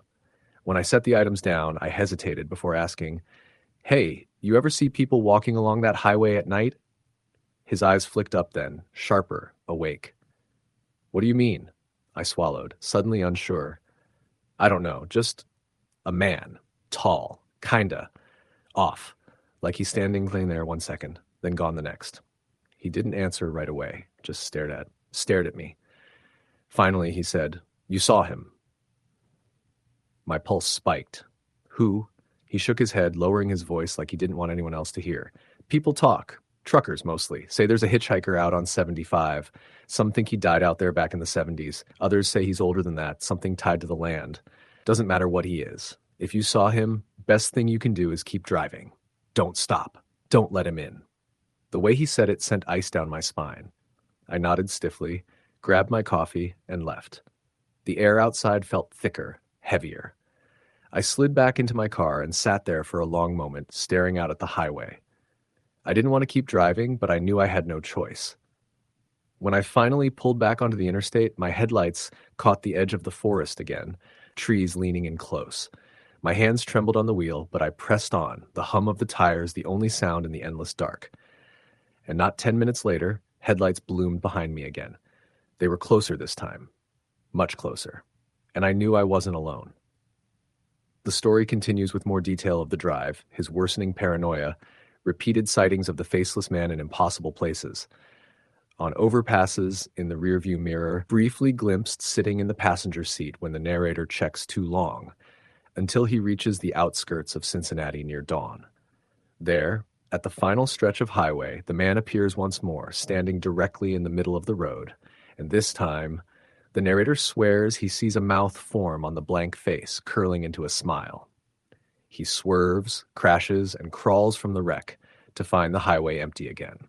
The story stretches through 4,500 words of creeping dread, escalating apparitions, and subtle psychological collapse, as the narrator realizes that the figure is not just on that highway, but may have followed him off of it. Story the end. The first mistake I made that night was convincing myself I could handle the drive alone. It was a Friday in late October, the kind of evening where the air carries that sharp, dry chill, and the trees along the highway look like skeletal fingers reaching out of the dark. I had finished a week-long job in Indianapolis and was heading back home to Tennessee. My boss had offered to pay for a motel, but stubborn pride and the thought of sleeping in my own bed made me decide to push through the night. The drive was supposed to be around 6 hours, and I figured if I left just after dinner, I'd be rolling into my driveway sometime around 2 or 3 in the morning. I'd done long drives before. I had a full thermos of coffee, a bag of beef jerky, and a playlist of old rock songs downloaded onto my phone. I told myself it would be easy. Just me, the open road, and a quiet night. At first, everything was fine. The highways through Indiana were busy enough that I didn't feel the isolation. Streetlights glowed along the interstates, other cars passed now and then, and I could see the soft halo of city light behind me fading slowly in the rear view. But once I crossed into Kentucky, the road stretched into something much different. The towns thinned out, gas stations closed early, streetlights became a luxury. The night seemed to swallow my car whole. By midnight, I was alone on a 2-lane stretch of highway, cutting through thick woods. My headlights caught the reflective eyes of deer at the edges of the road more than once, and I slowed down each time, gripping the wheel tighter. The forest pressed in on both sides, and there was nothing else. No other cars, no distant houses, just me moving through a tunnel of black. That's when I noticed the first sign something wasn't right. I'd been driving straight for what felt like half an hour when I spotted taillights up ahead. 2 red dots, glowing faintly, swaying slightly as the car moved over the uneven road. Relief actually washed over me. It felt good just knowing I wasn't alone, that someone else was out here in the same stretch of darkness. I pressed the gas a little harder, thinking I'd catch up and maybe stay behind them to feel less isolated. But no matter how much I accelerated, I never seemed to close the distance. The lights stayed just ahead, always in sight, never getting closer. It was like they were teasing me, dangling out of reach. For 15 minutes, maybe 20, I chased those taillights through curve after curve, over hills and long stretches of flat road. Then, just as suddenly as they'd appeared, they were gone. I blinked, leaned forward over the wheel. There hadn't been a turnoff, no side road, no driveway. One moment they were there, the next my headlights only illuminated empty pavement. I slowed, heart hammering, scanning the ditches on either side for signs of an accident. But there was nothing.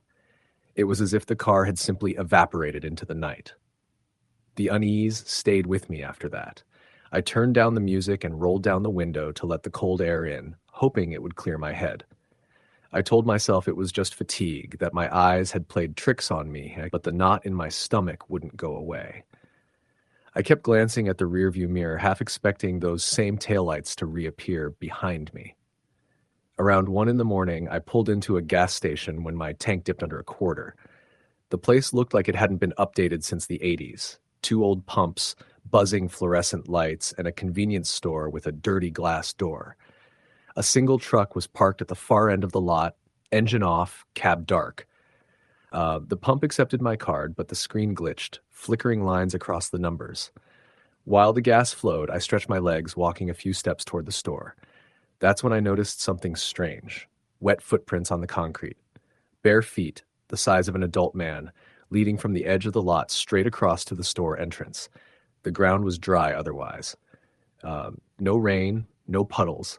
Just those dark, wet shapes glistening under the buzzing lights. I froze. The prints looked fresh, as though someone had just walked through. Yet when I glanced around, the lot was empty. The truck didn't stir. The store looked dark inside. My skin prickled as I quickly went back to my car, refusing to look over my shoulder. When I slid behind the wheel, I checked the rear view mirror out of habit, and my chest went cold. For a split second, I swore I saw someone sitting in the back seat. Just a faint outline of a head and shoulders, darker than the shadows. I spun around, my heart pounding so hard it hurt, but the seat was empty. My jacket was balled up in the corner. Nothing more. I laughed nervously under my breath, telling myself I was spooking myself for no reason, but my hands trembled as I pulled out of that station and back onto the highway. The road only grew darker after that. It curved through valleys and hills where fog clung low to the ground. I turned my brights on, the white beams cutting only about 30 yards ahead before being swallowed by the mist. Every so often, I thought I saw shapes in it, figures standing at the shoulder of the road, tall and thin, staring as I passed. Each time I looked directly, there was nothing but fog. The worst came around 2:30 in the morning. I had just crested a hill when my headlights illuminated something dead center in the road. I slammed the brakes, tires screeching as my seatbelt dug into my chest. It was a man, or at least it looked like a man. He was tall, unnaturally thin, his clothes dark and ragged. His head was cocked sharply to the side like his neck was broken. For a split second, I thought I saw his mouth moving, and then he was gone. Not like he ran, not like he moved out of the way. One blink, and there was only empty asphalt stretching ahead of me. I sat there in the middle of the highway, shaking so badly I could barely keep my foot on the brake. My eyes darted to the mirrors, scanning the ditches, the trees, but there was no one. No sound. Just my engine idling in the suffocating silence. Finally, I forced myself to drive on, every nerve screaming to keep moving. My thoughts spun wildly, searching for some rational explanation, but none came. The dark pressed in closer, the fog thicker, and the road seemed endless. At 3:15, my phone lit up on the passenger seat.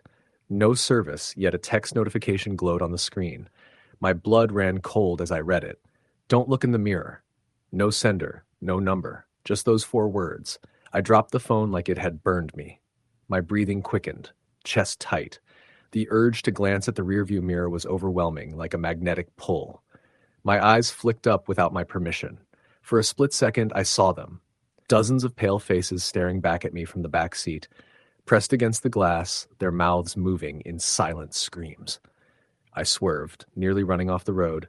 When I blinked, they were gone. The mirror reflected only the empty highway stretching behind me. I drove the last 2 hours in a state of pure panic. I kept my eyes locked forward, hands cramping from how tightly I gripped the wheel. Every time I thought about pulling over, a sick dread filled me, as if stopping would mean whatever was following me would finally catch up. When I finally rolled into my driveway just before dawn, I stumbled out of the car on weak legs. The eastern sky was turning pale, the first light of morning creeping over the horizon. For the first time all night, I felt something release its grip on me. The air felt lighter, the silence less oppressive. I didn't even unpack. I locked the doors, shut every blind, and sat in the kitchen until the sun was fully up, shaking and sipping cold coffee with trembling hands. I never told my boss why I refused to take late-night trips anymore. I never told anyone about the footprints or the figure in the road or the faces in the mirror. But every time I drive past that stretch of highway during the day, I get the same crawling feeling under my skin, like the road is waiting for me to come back at night. Story the end. The road ahead was a dark ribbon weaving through the dense forests of northern Maine, barely illuminated by the faint glow of my car's headlights. The clock on my dashboard read 11:48 p.m., but time felt irrelevant in the heavy silence that surrounded me. I was driving alone, making my way home after a late shift at the small diner where I worked. The town I lived in was little more than a dot on the map, surrounded by miles of wilderness, and the stretch of highway I was on was notorious for its isolation. The radio hummed softly, playing an old country song I barely listened to anymore. Most of the stations faded into static, and the few that came through crackled and buzzed like ghostly voices. I had driven this route dozens of times before, but tonight the forest seemed to close in tighter, the shadows longer, the night heavier. Every rustle of leaves and snap of twigs made me jump.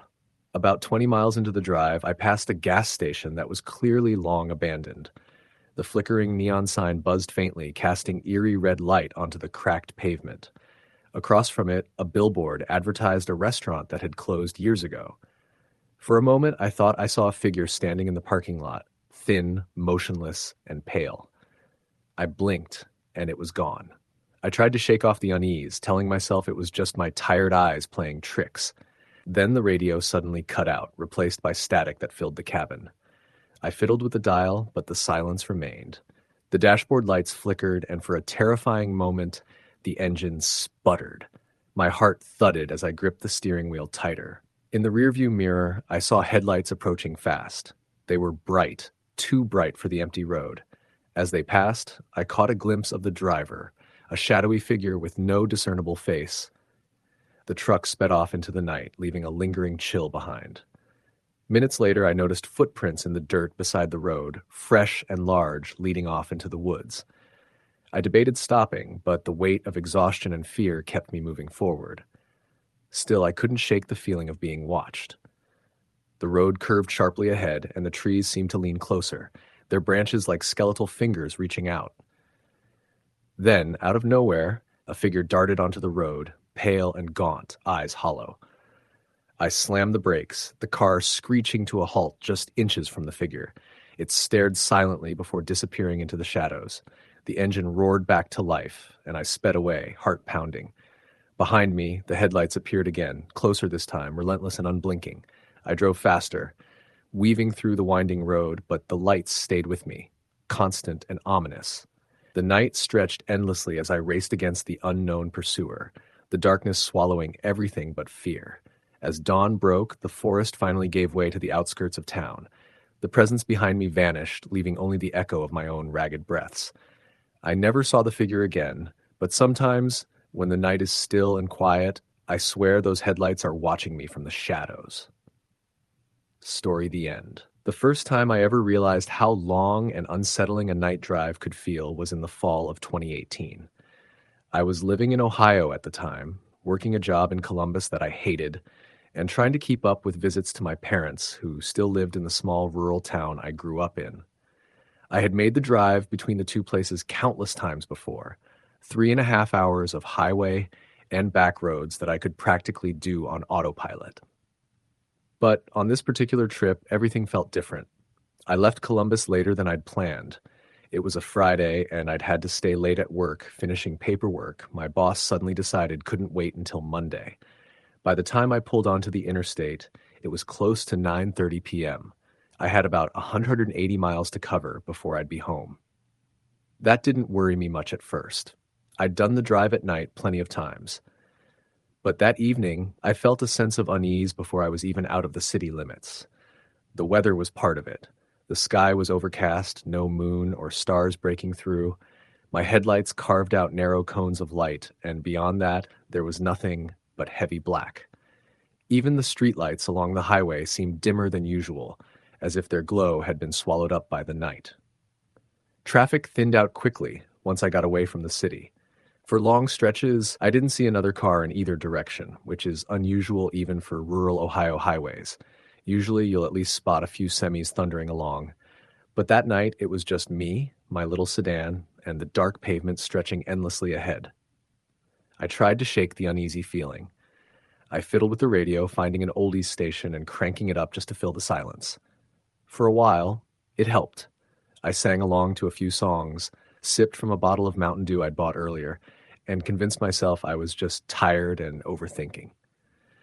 But around the time I crossed into Knox County, things started to feel wrong again. I noticed a pair of headlights in my rearview mirror, far back at first, then slowly gaining on me. Nothing unusual about that. Cars pass each other all the time.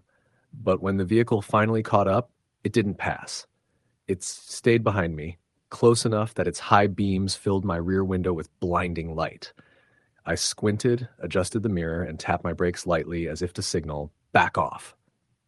The other driver didn't budge. I sped up to 80, then 85. The car stayed right on my tail. My palms were slick on the steering wheel, and my heart rate picked up. I switched lanes, hoping it would go around me. It didn't. I kept that up for nearly 10 miles, changing lanes, speeding up, slowing down. But the car behind me mimicked every move. Whoever was driving was playing some kind of twisted game. Finally, I spotted an exit sign up ahead, a small county road leading off the highway. I decided to take it. At the last second, I swerved into the exit lane, figuring the tailgater would blow past me and keep going straight. But when I glanced in the mirror, my stomach dropped. The car had taken the exit too. Now I was on a 2-lane back road, no other vehicles in sight, just cornfields and patches of woods on either side. The other car, an older dark-colored SUV, from what I could tell, kept the same distance behind me, close enough that I couldn't ignore it. I drove another 5 miles like that, racking my brain for what to do. Pulling over wasn't an option. If this was some psycho, stopping on a deserted road was the worst thing I could do. I thought about calling the police, but what would I even say? That a car was following me, unless they'd committed some crime, there wasn't much an officer could do. I finally hit a stretch where the road split. One branch veered toward a small town I knew, and the other curved deeper into farmland. At the last second, I flicked my blinker and darted left toward town. For the first time in miles, relief flooded me when the SUV didn't follow. I let out a shaky laugh, realizing I'd been holding my breath. Jesus Christ, I muttered to myself, loosening my grip on the wheel. I figured the driver had just been some jerk trying to scare me, or maybe they were drunk and didn't realize what they were doing. Either way, I was glad to be rid of them. I drove into the edge of the little town, really just a cluster of houses, a gas station, and a shuttered diner. I considered stopping at the gas station just to get my bearings, but something in me wanted to keep moving. I was less than 2 hours from home. I just wanted to finish the trip and crawl into bed. I stayed on the main road until it wound me back toward the highway. It took longer than I expected, and I started to worry I'd gotten turned around, but eventually I saw the green interstate signs again. I merged back onto the highway, feeling a little foolish for how shaken I'd been earlier. That feeling didn't last. About 20 minutes later, I caught sight of headlights behind me again. My heart sank immediately. I told myself it couldn't be the same car. Plenty of vehicles use the highway. But as the headlights drew closer, my blood went cold. It was the same SUV, same boxy silhouette, same slightly uneven beam from the headlights. It crept up behind me, just like before, and began tailing me relentlessly. This time I didn't try to lose it. I floored the accelerator, pushing my little sedan as fast as I dared. 90, 95, 100. The speedometer needle hovered dangerously close to the red. My tires hummed against the asphalt and the wind howled against the frame of the car. And still, the SUV kept up, never more than a few car lengths behind.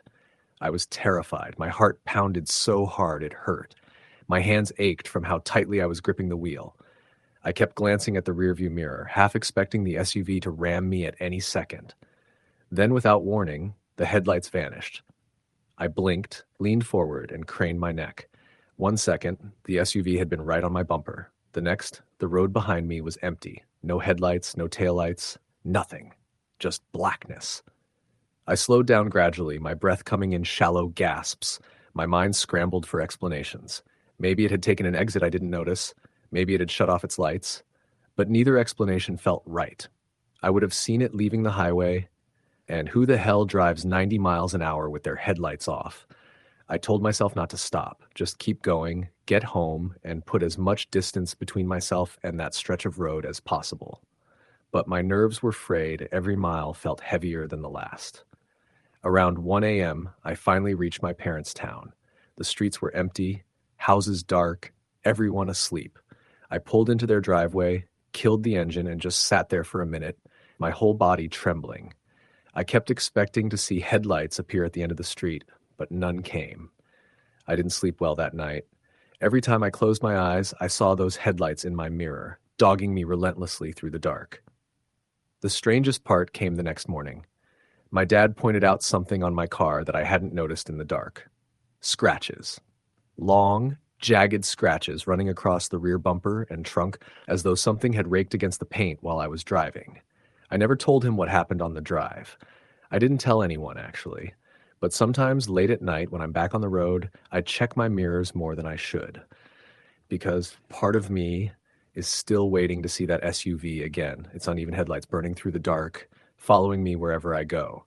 And if I do see it again, I don't know if I'll be lucky enough to escape a second time. Story the end. The road stretched out in front of me like a ribbon of black silk, shimmering faintly under the beams of my headlights. It was after midnight, and I was still more than 2 hours from home. I had left my friend's house later than I planned, and by the time I hit the interstate, the traffic had thinned to almost nothing. Now it was just me, the hum of the tires on the pavement, and the occasional distant glare of a roadside reflector flashing back at me like a solitary eye in the dark. I had always liked driving at night, at least in theory. There was something calming about the stillness, the absence of other cars, the way the world seemed to fold in on itself. But that night, the quiet didn't feel peaceful. It felt heavy, pressing down on me. wrapping itself around the car like a suffocating blanket. Maybe it was because I had been awake since early morning, maybe because the cold January air carried a damp edge that made the darkness feel thicker, but every sound seemed amplified. Every whistle of wind around the frame, every groan of the engine as it pushed up long inclines. I checked the clock on the dashboard. 12:22 a.m. If I stayed steady, I'd be home a little before 3. That thought kept me going. My eyelids were heavy, but I wasn't about to stop at one of those roadside motels you see in horror movies, or even a rest stop that might be deserted. Stopping on the side of the road in the middle of nowhere? No chance. I'd make it home, crash in my own bed, and laugh at myself for letting the night get under my skin. For nearly an hour, I didn't see another car. The highway curved through patches of farmland and thick forest, the trees rising up on either side like black walls, their bare branches clawing into the sky. I leaned forward a little, peering out into the darkness beyond the reach of my headlights, though I wasn't sure why. There was nothing to see, nothing but the road, the trees, and the occasional road sign promising exits I didn't plan to take. Then I saw headlights appear in the rearview mirror. At first, relief washed over me. Another car meant I wasn't alone out here anymore. But the feeling didn't last. The headlights were far back at first, just a glow cresting a distant hill. I figured they'd pass me soon enough, but they didn't. The car held its distance, neither gaining on me nor falling behind. I slowed from 70 to 65. The headlights adjusted. I sped back up to 75. They matched me. A chill ran through me. Maybe it was nothing. Maybe they were just going the same speed by coincidence. But the longer it went on, the less it felt like coincidence. I tried to brush it off. My coffee thermos sat in the cup holder, and I took a long sip, letting the bitter taste jolt me awake. Focus on the road, I told myself. Don't overthink it. But I couldn't stop glancing in the mirror, couldn't stop seeing those two steady points of light holding perfectly in place behind me. After 20 minutes, I couldn't take it anymore. I flicked on my blinker, pulled onto the shoulder, and slowed to a stop. My heart thumped against my ribs as I watched in the mirror. The car behind me slowed too. It drifted into the left lane and passed me without hesitation, the engine a low hum as it went by. I leaned forward, squinting, trying to see the driver, but the inside of the car was completely dark. No dashboard glow, no faint light from a phone, nothing. Just a shadowed windshield that looked more like a void than glass. The taillights dwindled into the distance until they were swallowed by the dark. Relief loosened my chest, but only a little. Something about the way that car passed me didn't feel right. I sat on the shoulder for another few minutes, my hands gripping the wheel, before finally pulling back onto the highway. The road was empty again. For a while, I almost convinced myself I had imagined the whole thing. That is, until the headlights reappeared behind me. They came out of nowhere, as if the car had materialized from the darkness itself. One moment, the mirror reflected only black. The next, those two bright eyes were back, closer than before. I swore under my breath, the sound loud in the quiet car. My palms were damp against the wheel. I told myself it could be a different vehicle, that I was being paranoid. But deep down, I knew it was the same one. The distance it kept was too precise. The way it hovered just far enough back to keep me guessing was too deliberate. I pressed harder on the gas, pushing 85. The car kept pace. My chest tightened. The road ahead stretched into darkness, endless and empty. I passed a green sign, rest area, 1 mile. I hesitated. Rest areas were creepy at night, but at least they had lights. Maybe other people, maybe safety. I took the exit. The rest area was small, just a handful of spaces and a brick building with restrooms. The fluorescent lights buzzed overhead, casting a cold, sterile glow. Only one other vehicle sat in the lot, a semi-truck parked in the corner, its cab dark. I parked near the building, my eyes flicking to the rear view. The headlights approached, slowing as they reached the exit ramp. My stomach twisted, but then, instead of pulling in, the car rolled past, continuing down the highway. The breath I'd been holding escaped in a shaky exhale. Maybe it really wasn't about me. Maybe I just worked myself into a panic for nothing, but then I noticed movement. The semi's cab door opened and a figure climbed out, tall, broad-shouldered. They stood still for a moment, then walked toward the restroom building. Something about the way they moved was off, too slow, too deliberate. My pulse spiked. I didn't wait to see where they went. I started my engine and pulled out of the lot, merging back onto the highway. My hands trembled against the steering wheel. The semi faded into the distance behind me, swallowed by the glow of the rest area lights. For the next half hour, the road stayed empty. My shoulders began to unknot, my breathing steadied. Maybe that was it. Maybe it was over. But just as the thought crossed my mind, headlights flared in the mirror again. My heart plummeted. They were closer this time, hugging the edge of my rear bumper. I gritted my teeth, fear spiking into anger. I couldn't keep running. I couldn't keep pretending this was nothing. I turned off the highway at the next exit, a narrow county road that twisted through farmland. The car followed. My pulse hammered. I sped up, the beams of my headlights cutting across empty fields. The road was deserted. No houses, no gas stations, just endless dark. The car stayed on me, unwavering. The road curved sharply, and for a split second I lost sight of the headlights. When I glanced back, they were gone, but the fear didn't fade. If anything, it grew heavier, pressing down on me until I could barely breathe. I scanned the fields, the tree lines, the side roads. Nothing. Just blackness stretching in every direction. And then I saw it. Up ahead, parked on the shoulder, the same car. No headlights, no taillights. Just a dark shape waiting in the night. My throat tightened. I slammed the gas, flying past it, my heart pounding so hard it felt like it might break my ribs. I didn't look in the mirror. I didn't want to see if it pulled out behind me again. For the next hour, I drove like a man possessed, pushing the car faster than I ever had. When I finally reached the outskirts of my town, the familiar glow of streetlights on the horizon, I nearly sobbed with relief. I kept checking the mirror, but the road behind me stayed empty. When I pulled into my driveway, the world was still. My neighborhood quiet under the sleeping dark. I cut the engine and sat there for a long time, staring into the mirror, waiting for those headlights to reappear. They never did. But even now, months later, I can't shake the memory of that black windshield, that car that always stayed just far enough behind me. Sometimes, late at night, I swear I see headlights in my mirror when the road is empty, and sometimes I wonder if next time they won't just follow. Story the end. The highway stretched out before me, a thin silver ribbon gleaming faintly under the pale light of a waning moon. I'd been driving for hours, the hum of my old Chevy's engine filling the cab as the road slipped beneath my tires, mile after lonely mile. It was well past midnight when I pulled onto Route 77, a long, lonely stretch that ran through the backwoods of rural Louisiana.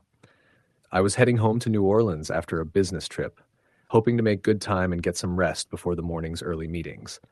The road was nearly deserted, just me and the occasional flicker of fireflies among the thick, moss-draped trees lining the shoulders. The air was heavy with the scent of pine and damp earth, the kind of quiet that pressed against your ears and made every creak and snap from the forest feel louder than it should. I kept my eyes glued to the road, fighting off the heavy fog of sleep.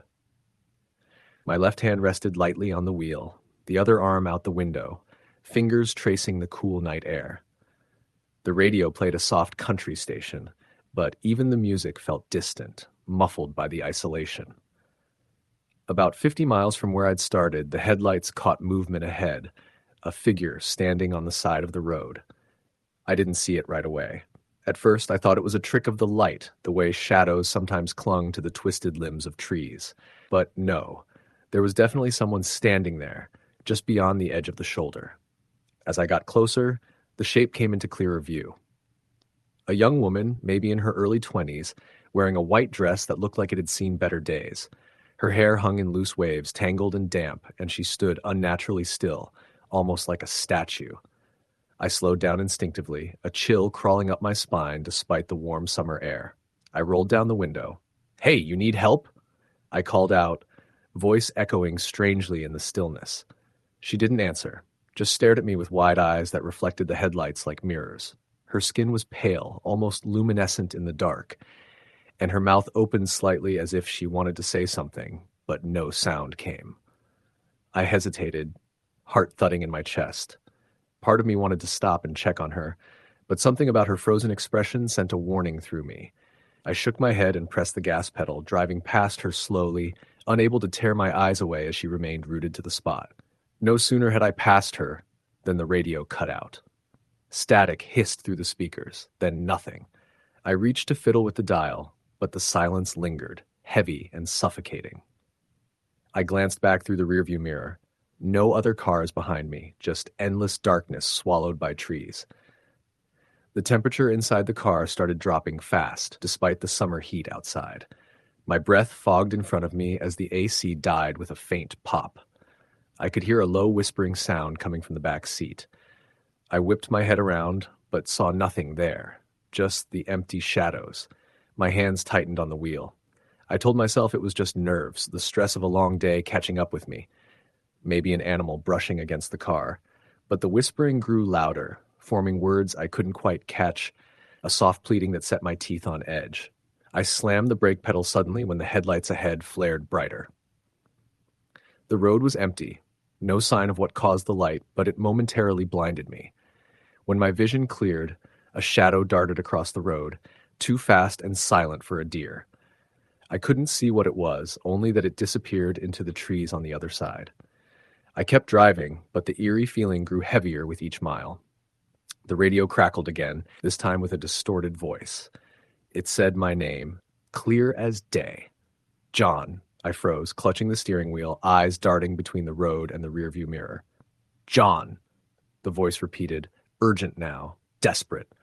I slammed the radio off and rolled the window down, shouting into the empty night. Who's there? Show yourself. Nothing but the rustle of wind through the leaves answered me. I shook my head, trying to steady my racing heart. It was just my imagination, the tiredness messing with my mind. I needed to find a place to stop and clear my head.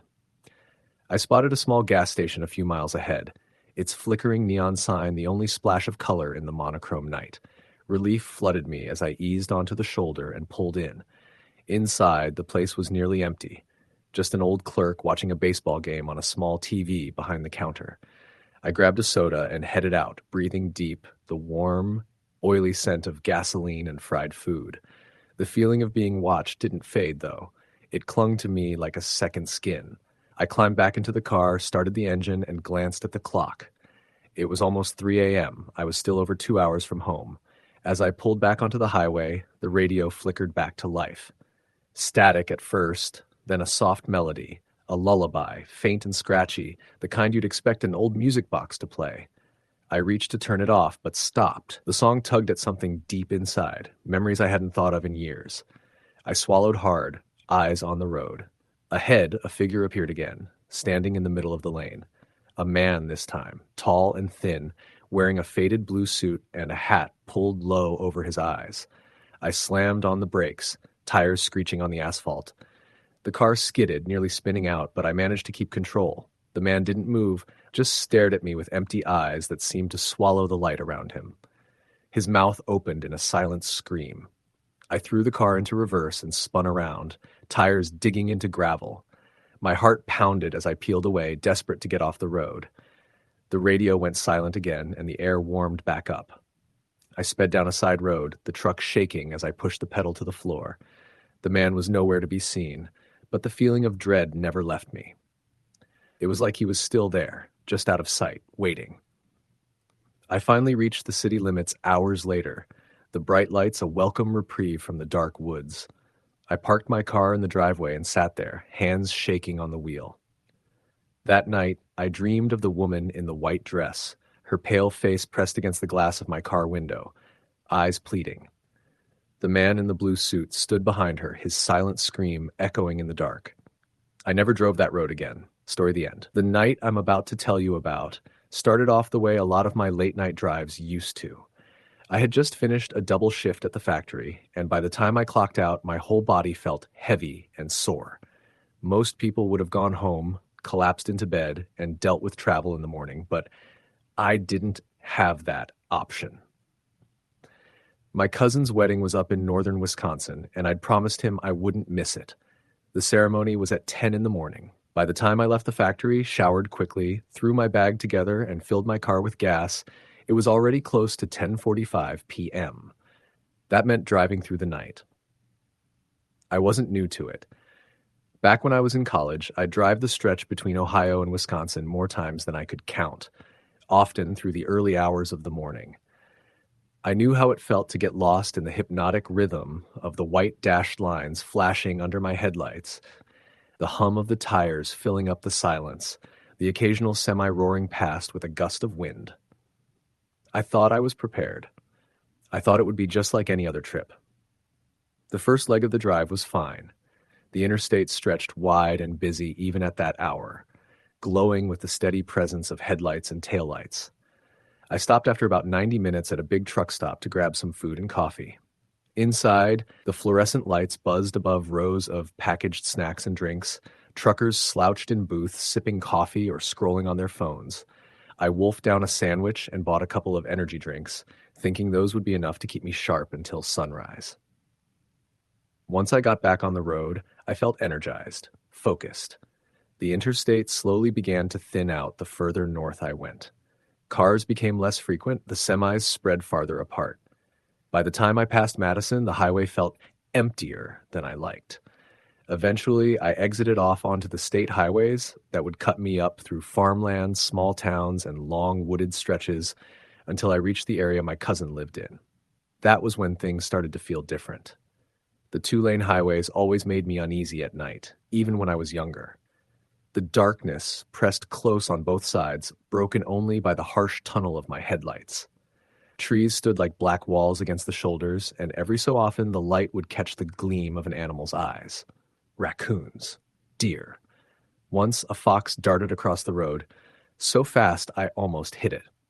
But that night, the animals weren't the part that got under my skin. It started with the car that pulled up behind me. At first, I was relieved. Another pair of headlights in the rearview mirror meant I wasn't completely alone out there. But relief turned to unease when I realized how close they were following. Not dangerously close, but too close for comfort considering the wide open road. I figured they'd pass me, but they didn't. They hung back there, steady as a shadow, never drifting, never changing lanes. I drove like that for nearly 20 miles. I slowed down, hoping they'd take the hint and pass. They slowed down too. I sped up, and they matched me. The hairs on the back of my neck prickled. Finally, I turned off onto a side road that cut north through a smaller town. I figured if they weren't intentionally following me, they'd keep going straight, but when I made the turn, their headlights followed. My throat tightened. I told myself not to panic, that maybe they just happened to be heading the same way. But as the miles stretched on, every turn I took, they mirrored. I couldn't shake the thought that whoever was back there didn't just happen to be driving the same way. After another 20 minutes, I saw a gas station glowing faintly in the distance like a beacon. I pulled in, parked right under the lights near the door, and turned off my car. When I looked back at the road, the car that had been behind me was gone, just vanished into the night. Inside the gas station, the place was nearly empty except for a tired cashier leaning against the counter. I bought another coffee and lingered by the door, staring out into the parking lot. The road stretched dark and empty in both directions. No headlights, no sign of the car. I should have felt relieved, but instead, dread pooled in my stomach. When I finally got back on the highway, I drove faster, wanting to put as much distance between myself and that strange encounter as possible. The further I went, the darker and lonelier the night seemed. My headlights felt weaker, swallowed up by the shadows pressing in from both sides. And then, an hour later, the headlights returned. They weren't behind me this time. They appeared ahead, out of nowhere. Two faint orbs glowing through the trees, angled strangely like they weren't on the road at all. At first, I thought it was a reflection or maybe a farmhouse light in the distance. But as I drew closer, I realized they were moving. My heart hammered. It looked like a pair of headlights drifting slowly between the trees, keeping pace with me, cutting through the woods without a road. I gripped the wheel so hard my knuckles ached. No car could move like that. No car should even be able to exist out there in the forest. Yet those lights stayed with me, parallel, weaving smoothly through the trees as though they were watching. I pressed the gas harder, trying not to look. When I finally hit a stretch of open farmland, the lights blinked out like they'd never been there. By the time I reached another small town, it was past 3 a.m. My eyelids burned, my stomach knotted. I pulled into a 24-hour diner just to ground myself. Inside, the place smelled of coffee and fried food. Two truckers sat at the counter chatting quietly, and the waitress poured me a cup without even asking. "You look like you've seen a ghost," she said, her voice matter of fact. I laughed nervously, rubbing the back of my neck. "Long night." She studied me for a second longer, then said, "Lot of accidents out on these roads at night. Folks think they can drive straight through, but—" She shrugged. "It ain't always the deer you gotta watch out for." The way she said it sent a shiver down my spine. When I left the diner, the world felt even quieter than before. The truckers were gone. The lot was empty. My car sat alone under the buzzing yellow lights. I slid into the driver's seat, locked the doors immediately, and sat there for a moment, gathering the nerve to keep going. The last stretch of the drive felt unreal. My energy drinks weren't working anymore, my vision blurred around the edges, and the silence pressed heavier. Every so often, I thought I saw headlights flicker in the distance, but they'd disappear when I blinked. I started whispering to myself just to break the silence, just to remind myself I was still there, still awake. Then, around 4:15 a.m., I looked in the rearview mirror and saw them again. The same headlights. Close. Too close. I clenched the wheel, my chest tight, sweat soaking the back of my shirt. I wanted to pull over, to stop, but I couldn't make myself do it. I kept driving faster, the engine whining, my pulse pounding in my ears. The headlights didn't waver. When I finally reached my cousin's town just after dawn, the car behind me vanished. One moment it was there, the next it was gone, swallowed by the pale light of morning. I pulled into my cousin's driveway, shaking, exhausted, and half convinced I'd dreamed the whole thing. But when I got out of my car, I saw something that made my stomach drop. On the back windshield, scrawled in something that looked like greasy fingerprints, were the words, "Don't drive at night." I never told my cousin. I never told anyone in my family. But I'll never forget it. Even now, years later, if I find myself on a lonely highway after dark, my chest tightens and I swear I can feel headlights burning into my back again. Story the end. It was just past midnight when I pulled out of the gas station on Route 66, somewhere between Tulsa and Oklahoma City. The sky was a black canvas. No moon, just the scattered glow of distant stars struggling to break through the thin layer of clouds. I had been driving for hours, my eyes heavy, but my mind restless. The long haul from Chicago down south was supposed to be routine, just another night on the road. I wasn't in a hurry, but I did want to make it home before dawn. The highway stretched out before me, 2 lanes disappearing into the darkness framed by dense woods on either side. My headlights carved out a pale path in the night, illuminating patches of wild grass and the occasional roadside marker. The radio sputtered static and low-volume country songs, but I had mostly given up on it after so many interruptions. The hum of the engine and the rhythmic sound of tires on asphalt were my only company. I tried to stay alert, keeping my hands firmly on the wheel and glancing at the speedometer every few seconds. I told myself I could do this. Just a few more hours and I'd be pulling into my driveway. The highway was mostly empty, except for the occasional vehicle flashing past me, or a pair of red taillights blinking in the distance. About 2 hours in, I noticed something odd. A car far ahead, tailing me but never close enough to be a real threat. I thought maybe it was just coincidence at first, a driver going my speed or slower, but the way that car seemed to hang back, maintaining a steady distance, was unsettling. Whenever I sped up, it sped up. When I slowed, it slowed.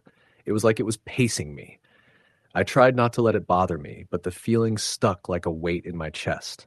The woods on either side of the road felt darker, thicker somehow. The trees seemed to lean closer, their branches scratching at the edges of the headlights. Every so often, I caught flickers of movement in the shadows, deer maybe, or something else, but the darkness swallowed it quickly. I checked my phone for signal, hoping for a call or even a message to break the isolation, but the screen stubbornly showed no service. I pulled out my charger and plugged it in, hoping to keep the battery up in case of emergency. It was a small comfort. The car behind me was still there. I could see the faint glow of red taillights in my rearview mirror. I blinked, trying to convince myself it was nothing. But every time I glanced back, I had the sinking feeling the car was closer, like it was creeping up behind me, just waiting. Around 1:30 a.m., I decided to take a break at a rest stop. The air was sharp and cold, a stark contrast to the stuffy heat inside my car. I stepped outside, stretched my legs, and walked to the edge of the parking lot. The rest stop was nearly empty, save for a few trucks parked far away. I felt eyes on me, but when I looked around, there was no one in sight. That's when I saw it, a man standing at the edge of the woods, just beyond the parking lot lights. He was tall, thin, and motionless, wearing a dark coat that blended with the night. His face was hidden in shadow, but the way he stared at me sent a chill through my spine. I called out, "Hey, you okay?" But he didn't move. He just stood there, watching. I waved a little, but he didn't respond. Unease settled in my gut. I decided to get back in the car. As I climbed inside, I glanced in the rearview mirror and saw another face. A pale, gaunt face with sunken eyes staring from the back seat. My breath caught in my throat. I turned quickly, nothing but empty seats and my jacket draped across the passenger chair. I locked the doors and started the engine. The man at the edge of the woods was gone. I drove away quickly, heart pounding. Back on the highway, I tried to focus on the road ahead, but the radio suddenly cut out. Static filled the cabin, and a whispering voice crawled through the speakers, unintelligible but heavy with menace. I turned it off, heart racing. The car behind me flickered its lights once, twice, like a signal. I floored the accelerator, pushing 80 miles per hour through the dark. The vehicle kept pace, never getting closer, but never falling behind. Then, without warning, it vanished. No headlights, no taillights, just empty road. I forced myself to breathe, gripping the wheel tight. I passed mile marker 47 when something darted across the highway. I swerved to avoid it. A man? A shadow? The figure vanished into the darkness. My pulse throbbed as I slowed down, every nerve screaming. I passed a curve, and there it was again. A figure standing in the middle of the road, pale, thin, twisted. I slammed on the brakes. The car skidded to a stop inches from him. I stared, frozen, as the figure's head snapped towards me, revealing empty eye sockets and a gaping mouth. Then it faded away, dissolving into the night. I floored the gas and didn't look back. Hours later, I reached the outskirts of my town as dawn was breaking. Exhausted, shaken, I pulled into my driveway and shut off the engine. The silence was deafening. That night left a scar I still feel. Some part of that road is haunted, I'm sure of it, by something dark, something that watches and waits. I don't drive at night anymore. Story the end. It was one of those cool autumn nights when the air smells like dry leaves and faint smoke from backyard fire pits. I was driving home from a late shift at the factory, the kind of night where the sky is clear but the moon hides behind thick clouds. The roads outside of town were mostly empty, and I found myself on that stretch of highway that cuts through the Pennsylvania countryside. Long, dark, and lined by tall, skeletal trees that seemed to reach out to the car like grasping fingers. I was exhausted but glad to be done for the day. The radio played a soft country song, and my headlights illuminated patches of fog that drifted lazily over the asphalt. It was the kind of night where every noise feels amplified. The crunch of my tires on gravel, the distant hoot of an owl, even the occasional snap of a twig in the woods beside the road. About 30 miles out from the nearest town, I passed a rundown gas station. It was closed for the night, shuttered windows, and a flickering neon sign. Something about the place felt off, but I shrugged it off, telling myself I just needed to keep moving.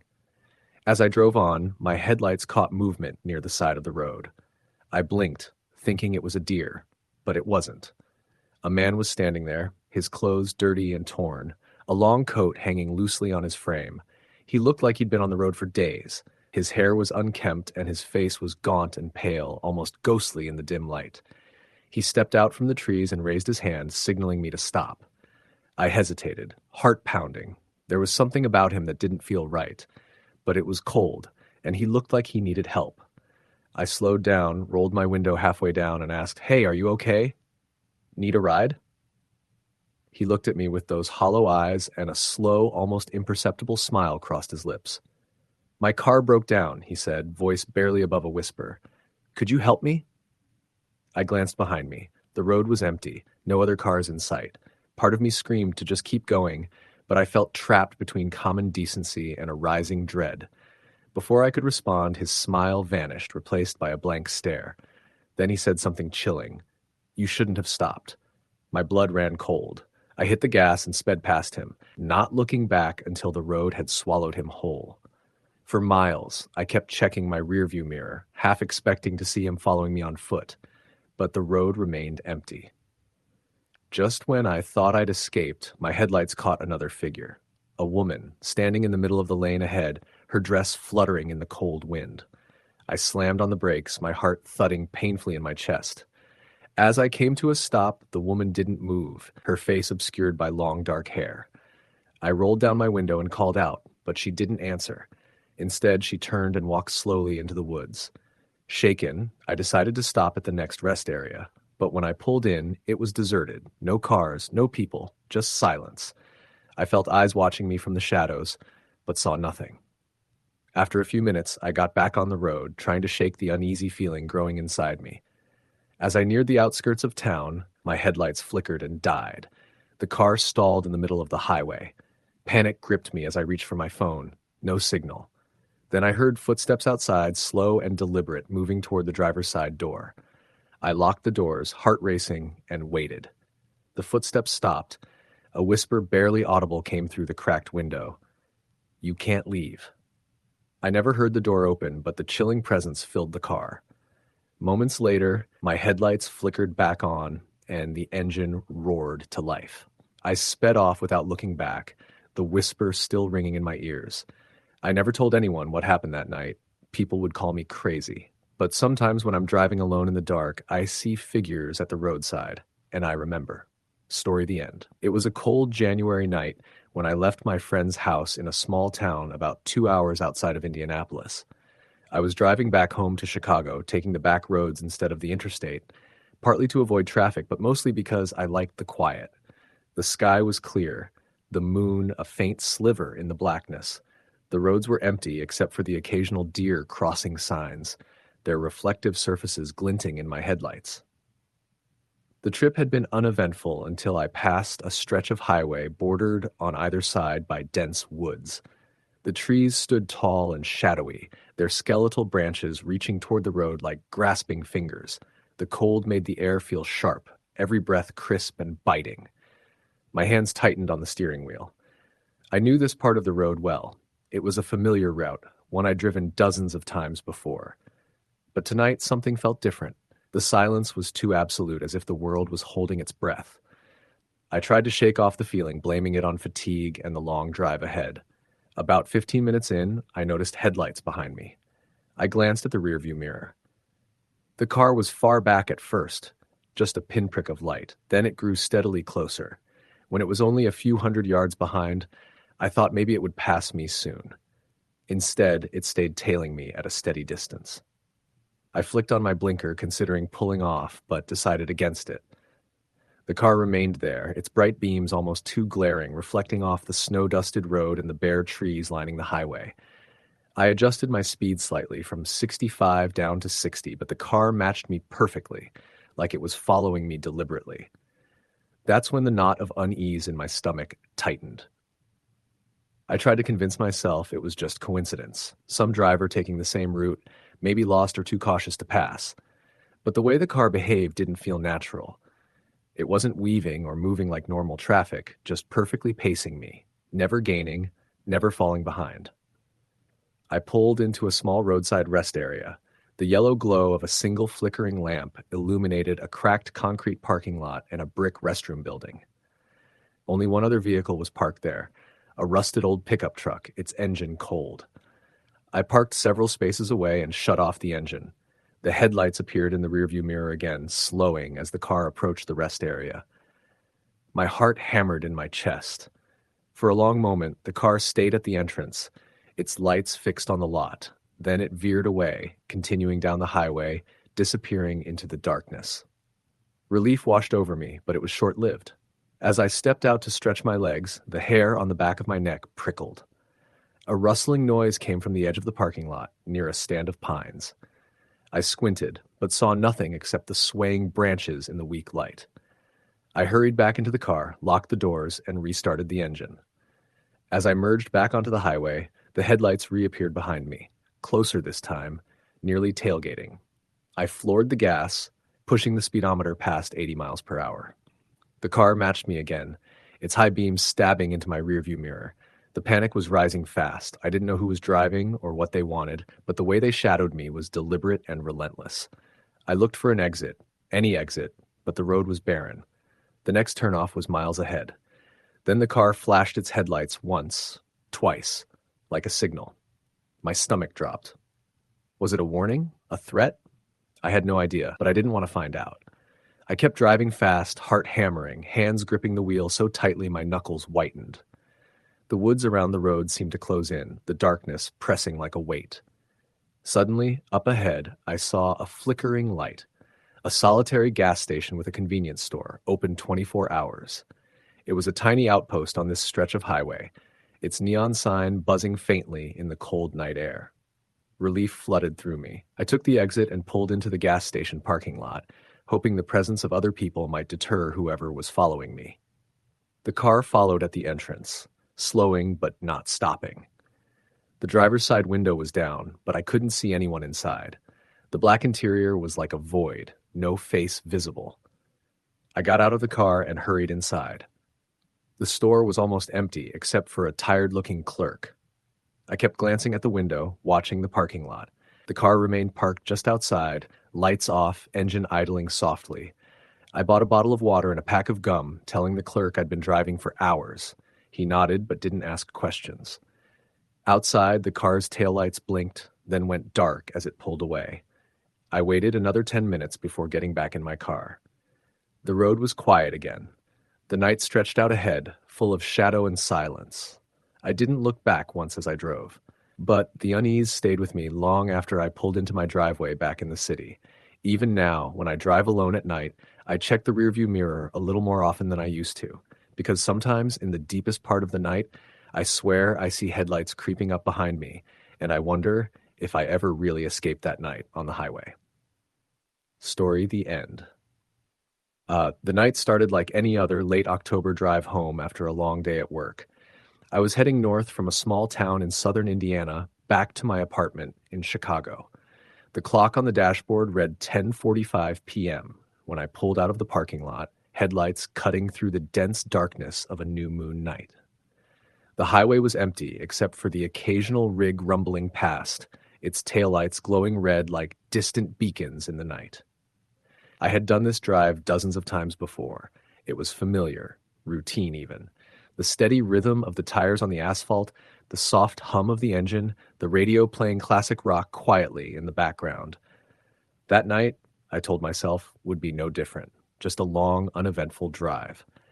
The interstate stretched ahead, smooth and straight for miles, flanked on both sides by dark forests that seemed to swallow up the edges of the road. Somewhere around midnight, as I crossed into Illinois, I felt the familiar fatigue settle in. My eyelids grew heavy, and the edges of the road seemed to ripple.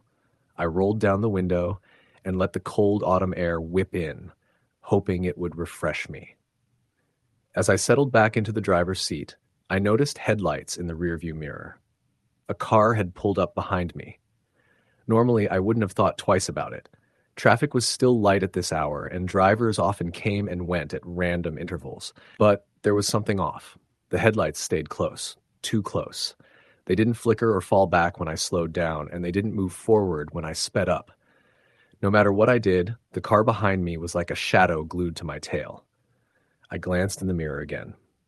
The beams were bright, glaring almost aggressively, but the shape of the car was indistinct, too blurred in the darkness and my rearview glasses slight fogging. I decided to pull off at the next exit to shake whoever was behind me. The sign indicated a small-town gas station and diner about 2 miles ahead. I slowed, flicked on my blinker, and turned off the highway onto a narrower, winding road. The headlights followed exactly, never wavering. My heart started pounding. I tried not to panic. Maybe it was a lost driver or a cop running radar, or maybe just a coincidence. But the feeling in my gut told me otherwise. The small town's main street was deserted, except for the flickering neon sign of the diner, half burnt out and buzzing. I pulled into the parking lot and killed the engine. The car behind me screeched to a stop right behind, lights still glaring. I sat still, hands gripping the wheel, trying to steady my breathing. After a few long minutes, the other car's headlights went out. I blinked and looked again. Nothing. The parking lot was empty. I grabbed my phone and checked for signal. Weak, but enough to call a friend. I told her I'd be late and needed to stop for a break. She suggested I stay in the diner and wait until morning. I nodded, but my feet were frozen. Something told me not to stay there. I got out and locked my doors, walking quickly into the diner. The inside smelled like stale coffee and fried food. The few patrons looked up briefly and then returned to their meals. The waitress was a middle-aged woman with tired eyes who asked if I wanted coffee or pie. I mumbled for coffee and sat in a booth by the window, my eyes scanning the empty parking lot. 15 minutes later, I told myself I had to get going. I paid and went back outside. My car was just as I left it. No sign of the other vehicle. As I got in and pulled onto the road, the highway stretched dark and empty ahead. But in the distance, I saw headlights flicker, 2 bright dots moving slowly between the trees at the edge of the road. I slowed down, heart pounding. The lights moved erratically, as if floating off the pavement, weaving between the trunks. I could have sworn they weren't on any road at all. I slammed on the gas, the engine roaring as I sped ahead. The lights vanished. I didn't stop again until I reached a well-lit town closer to Chicago just before dawn. When I finally pulled into my driveway, exhausted and shaken, I found a note stuck under my windshield wiper. It read, "Don't trust the night, it's waiting." I never found out who left it. Story the end. The night was bitter cold, the kind that sinks into your bones and makes the hairs on the back of your neck stand straight up. Jake glanced at the clock on his dashboard. 2:13 a.m. The office had finally emptied out hours ago, but he had stayed late finishing a project. Now, all he wanted was to get home to his little apartment on the edge of town. His girlfriend had told him to be safe on the road, but there was no cell service out where he was heading, and he was taking the back roads to save time. The highway had been empty for miles, just him and the dark road stretching ahead like a black ribbon. The low hum of the engine and the soft glow of the dashboard lights were his only companions. He adjusted the heat to push back the chill and glanced out the window at the thick forest lining both sides of the road. The trees swayed in the wind, their bare branches scratching the sky like long fingers. Jake was halfway through a stretch of road called Ravens Pass, a narrow, winding country road that cut through the hills, when the first flicker of unease crept into his mind. It was nothing specific, just the way the shadows seemed too deep, the way the silence was absolute except for the rustling of dead leaves in the wind. He tried to shrug it off. "It's just late," he muttered to himself. "Nothing to worry about." His phone buzzed on the passenger seat. He reached over and glanced at the screen. No signal. The little icon flickered a question mark before disappearing entirely. Typical. He sighed and tossed it back down. Then, a movement caught his eye. At the edge of the road, just past the curve ahead, a figure stood still under the glow of a flickering street lamp. It was a man, or what looked like one. Tall, thin, wearing a dark coat and jeans with his back turned to the road. Jake's gut twisted uncomfortably. The figure raised an arm slowly, as if waving or hitchhiking. Jake hesitated. The last thing he wanted was to pick up a stranger on a deserted road at 2 a.m. But something about the figure's posture made him uneasy, like the man was trapped there, waiting for something. Jake pulled the wheel to the side and stopped, his headlights illuminating the man's face for a moment as he turned. Pale, eyes too wide and dark. The man smiled, a tight, unnatural smile, and Jake's heart jumped. "Need a ride?" Jake called out cautiously. The man nodded once and opened the car door before Jake could think better of it. The cold air rushed inside. The man slid in silently, and Jake's fingers tightened on the steering wheel. "Where are you headed?" Jake asked, trying to keep his voice steady. "Just down the road," the man replied, voice low and gravelly. Jake nodded and merged back onto the road. He kept glancing at the man in the rearview mirror, who stared straight ahead, expression unreadable. The radio crackled and popped, then went silent. Jake reached to adjust it. "Weird," he muttered. "No signal." Suddenly, the man's voice came from the back seat, quiet but chilling. "You shouldn't have stopped," he said. Jake swallowed hard. "What do you mean?" The man leaned forward, his eyes catching the dashboard light. They were blacker than Jake had thought. "This road..." It's not safe at night, especially not for drivers like you." Jake's pulse quickened. "What do you mean, drivers like me?" The man smiled wider, revealing teeth sharp and uneven. "People who drive alone, people who think they can beat the dark." The road ahead twisted sharply, and Jake's hands tightened on the wheel. The man's face seemed to flicker in the headlights, as if not entirely solid. Jake slammed on the brakes when he saw something dart across the road, a shadowy figure with glowing eyes, too large to be a deer. The car skidded to a stop, and the man laughed softly. "It's coming." Jake glanced around frantically. The headlights caught glimpses of movement in the trees. Whispers filled the air, voices rising in a strange, unintelligible chant. Suddenly, the car door flew open behind him. The man vanished. Jake scrambled out, heart pounding. The cold night swallowed him, and the shadows seemed to press closer. He ran toward the highway lights he could see in the distance, but the voices followed, echoing in his ears. When he finally reached a passing car and flagged it down, his clothes were torn and his face pale. The driver asked what happened, but Jake could only shake his head. At home, he locked every door and window, yet when the wind howled outside, he could still hear the whispers. Every time he drives late at night now, he swears he sees that man's pale face in his rearview mirror. Story the end. It was a Tuesday night when I found myself driving down Route 47, a long, winding stretch of highway that cuts through the dense forests of northern Minnesota. The clock on the dashboard read 11:37 p.m., and the only light came from my car's headlights piercing the thick blackness ahead and the faint glow of the moon above. The radio was playing softly, a late-night talk show host's voice droning on about some political scandal I barely cared about. I was tired, had worked a double shift at the factory, and just wanted to get home to my small apartment in Duluth. The road was mostly empty, save for a few scattered logging trucks that lumbered by, their heavy wheels crunching gravel and sending brief dust clouds into the air. I passed through a few small towns earlier, places where the streetlights barely worked, and the few people left behind in those towns had probably already gone to bed. The kind of towns where you wouldn't want to be out after dark unless you had to be. About an hour into my drive, I passed a rundown gas station on the right side of the road. It was the kind of place that looked abandoned, but with one flickering neon open sign still clinging to life.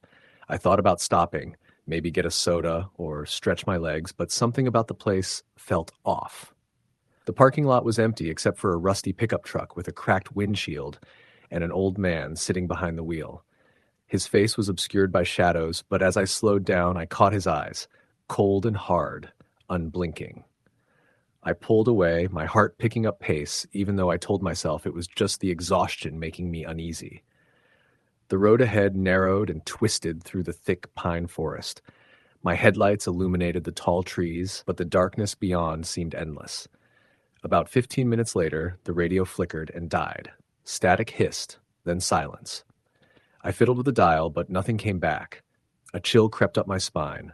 I checked the gas gauge. It was still half full. The engine felt normal, maybe just a glitch. As I rounded a bend, the headlights briefly caught something lying in the road, a tangle of branches or maybe an animal carcass. I slammed on the brakes instinctively, heart pounding. But when I stopped and looked out, there was nothing there. No branches, no carcass, just the empty road stretching ahead like a ribbon of black. I shook my head, trying to clear the creeping dread. I started moving again, slow and steady, eyes darting to the mirrors. That's when I noticed the headlights behind me. At first, I thought it was just the logging truck catching up, but as I watched, the lights kept pace perfectly, never passing, never falling behind. I blinked, and the lights disappeared. I squinted into the rearview mirror. Nothing. Just the empty dark road behind me. I exhaled sharply and tried to convince myself I was just imagining things. The radio crackled back to life suddenly, but instead of the talk show, there was a strange sound, low, almost like chanting. It was faint and garbled, but the tone was chilling, and the voices were in a language I didn't recognize. I turned the volume down, but didn't turn it off. The road straightened again, and then I saw a figure standing on the side of the highway, about 100 yards ahead. It was a man, wearing dark clothes, waving his arms frantically. My immediate thought was that he was stranded, maybe needed help. I slowed down and rolled the window down a little to hear better. As I got closer, the figure stepped closer to the edge of the road. I could see his face now. It was pale, almost grayish, and his eyes were wide and wild. I slowed to a stop beside him. "Hey, you okay?" I called out. He didn't answer. He just stared. I tapped my horn once. His mouth opened, but no sound came out. Suddenly he turned and ran into the woods. I sat there, heart hammering, unsure if I should follow or just get the hell out of there. Then from deep in the trees I heard a low growl. It wasn't quite human, not quite animal, but something in between. My breath caught. I looked back at the road. Empty. I closed my window and locked the doors, then hit the gas, speeding down the road. For the next half hour, the woods seemed to close in around me. Shadows darted just beyond my headlights, shapes that moved too fast to be deer or foxes. The feeling of being watched grew heavier, pressing against my chest. Then, just as the first light of dawn was starting to color the horizon, my car sputtered and died. The engine cut out, the lights flickered and went dark. I was stranded in the middle of nowhere. I grabbed my phone, no signal. Panic rising, I looked around. The forest was silent now, except for the rustling of leaves in the breeze. I tried the ignition again. Nothing. Then, in the distance, I heard a voice. A low, raspy whisper carried on the wind. "Leave." I scrambled out of the car, my heart pounding. As I moved toward the tree line, I saw figures emerging from the shadows. Tall, gaunt, their faces obscured by darkness, but their eyes gleaming with a cold light. I turned and ran back to my car, but the door wouldn't open. I was trapped. Suddenly, the truck from the gas station pulled up beside me, headlights blinding. The door opened. The old man from the gas station stepped out. He smiled, a terrible, toothless grin. "Not many make it this far," he said softly. I tried to scream, but no sound came. Then everything went black. I woke up hours later, sitting in my car, engine running, parked just outside the town limits of Duluth. The radio was back on, playing the morning news. I didn't remember how I got there, and I never saw the old man again. But every time I drive down Route 47 at night, I swear I see those eyes watching from the trees. Story the end. The night I set out from Columbus to head back home to a small town in eastern Ohio, I thought it would be just another ordinary drive. I'd left the office late, around 11 p.m., the streets already quiet and the city lights fading behind me as I merged onto the interstate. It was early spring, cool enough that the windows had to stay up, but warm enough that the night air wasn't biting. I usually hate night driving, especially on long stretches like this one, hours of nothing but road and dark trees on either side. But it was necessary. The interstate was faster, and the side roads were poorly lit and lonely. I had my old pickup truck, reliable but creaky, and a full tank of gas. About an hour in, somewhere near Zanesville, I passed the exit for a place called Jackson Hollow. It's one of those tiny towns that seem to get swallowed up by the woods and time. As I sped past the exit, I caught movement on the side of the road, just ahead, on the shoulder. A man standing there, thumb out, waiting for a ride. He looked like he was in his late 30s, tall and thin, dressed in a long, dark coat. His face was pale in the moonlight, and his hair was damp, hanging in strands across his forehead. The way he stood there was almost too still, like he was planted into the ground rather than standing. I almost didn't stop. I'd heard the stories, and the city folks always said it's stupid to pick up hitchhikers out here at night. But something about him made me slow. I pulled the truck to the side about 20 feet past where he was, rolling down my window just a crack. "Need a ride?" I called, trying to keep my voice steady. He didn't say anything, just nodded slowly. When he opened the door and slid into the passenger seat, the temperature inside the truck seemed to drop several degrees. The heater was still on, but the warmth didn't reach him. I shivered, tightening my grip on the steering wheel. "Where are you headed?" I asked. He turned his head slowly to face me, eyes reflecting the dim glow from the dashboard. "Just down the road," he said, his voice low and rough, like he hadn't spoken in days. I nodded, pulling back onto the road, my headlights slicing through the night. The road narrowed and curved sharply, the trees on either side reaching out like skeletal fingers. The radio crackled, then cut out completely. I reached to turn it off, but the static lingered for a moment, eerie and loud in the silence. The man didn't say anything else, just stared out the window, his face unreadable. The fog had started to roll in thick now, swirling and drifting in the beams of my headlights. I barely made out the road signs as I drove slower, eyes darting from the white lines to the rearview mirror. About a mile later, the road forked. One path continued straight, the other veered off into a narrow gravel road flanked by overgrown brush. The man gestured toward the gravel road. I hesitated. "You sure this is the way?" He nodded, voice barely a whisper. "It's the only way." The gravel crunched beneath the tires, and I realized the road hadn't been traveled in a while. Potholes and rocks jostled the truck, and the branches scraped the sides. The fog thickened until the headlights barely penetrated it. Up ahead, a figure appeared, small and hunched over by the side of the road. At first, I thought it was an animal, but as we got closer, it stood and started walking parallel to the truck. The man in the passenger seat stiffened. "Do you know who that is?" I asked. He shook his head. The figure kept pace, stepping in time with the truck's slow crawl, but its face was hidden beneath a wide-brimmed hat, and its movements were jerky, unnatural. Suddenly, the truck's engine sputtered and died. The dashboard lights flickered out, and the truck coasted to a stop on the gravel. I fumbled with the keys, but nothing. The fog closed in around us, the silence punctuated only by the crunch of footsteps approaching from the figure beside us. I turned my head slowly to look at the passenger seat. The man was gone. A cold dread settled in my chest. The door handle rattled. I didn't want to look, but I did. And then the headlights flickered back on, and the engine roared to life. I slammed the truck into gear and tore down the gravel road, heart pounding. When I reached the main highway, the fog thinned, and the radio came back to life. I looked over at the passenger seat. Empty. I haven't driven that road at night since. Story the end. The night had already swallowed most of the small Pennsylvania town by the time I pulled out of the parking lot. It was just past midnight, and the few streetlights flickered weakly, casting long shadows across the empty streets. I was heading home from a late shift at the diner, the kind of job that meant long, quiet drives under the cover of darkness. The highway was a ribbon of black stretching out before me, bordered on both sides by thick forests that whispered with the wind. I liked these night drives, the solitude, the steady rhythm of the tires on asphalt, but this time something felt off.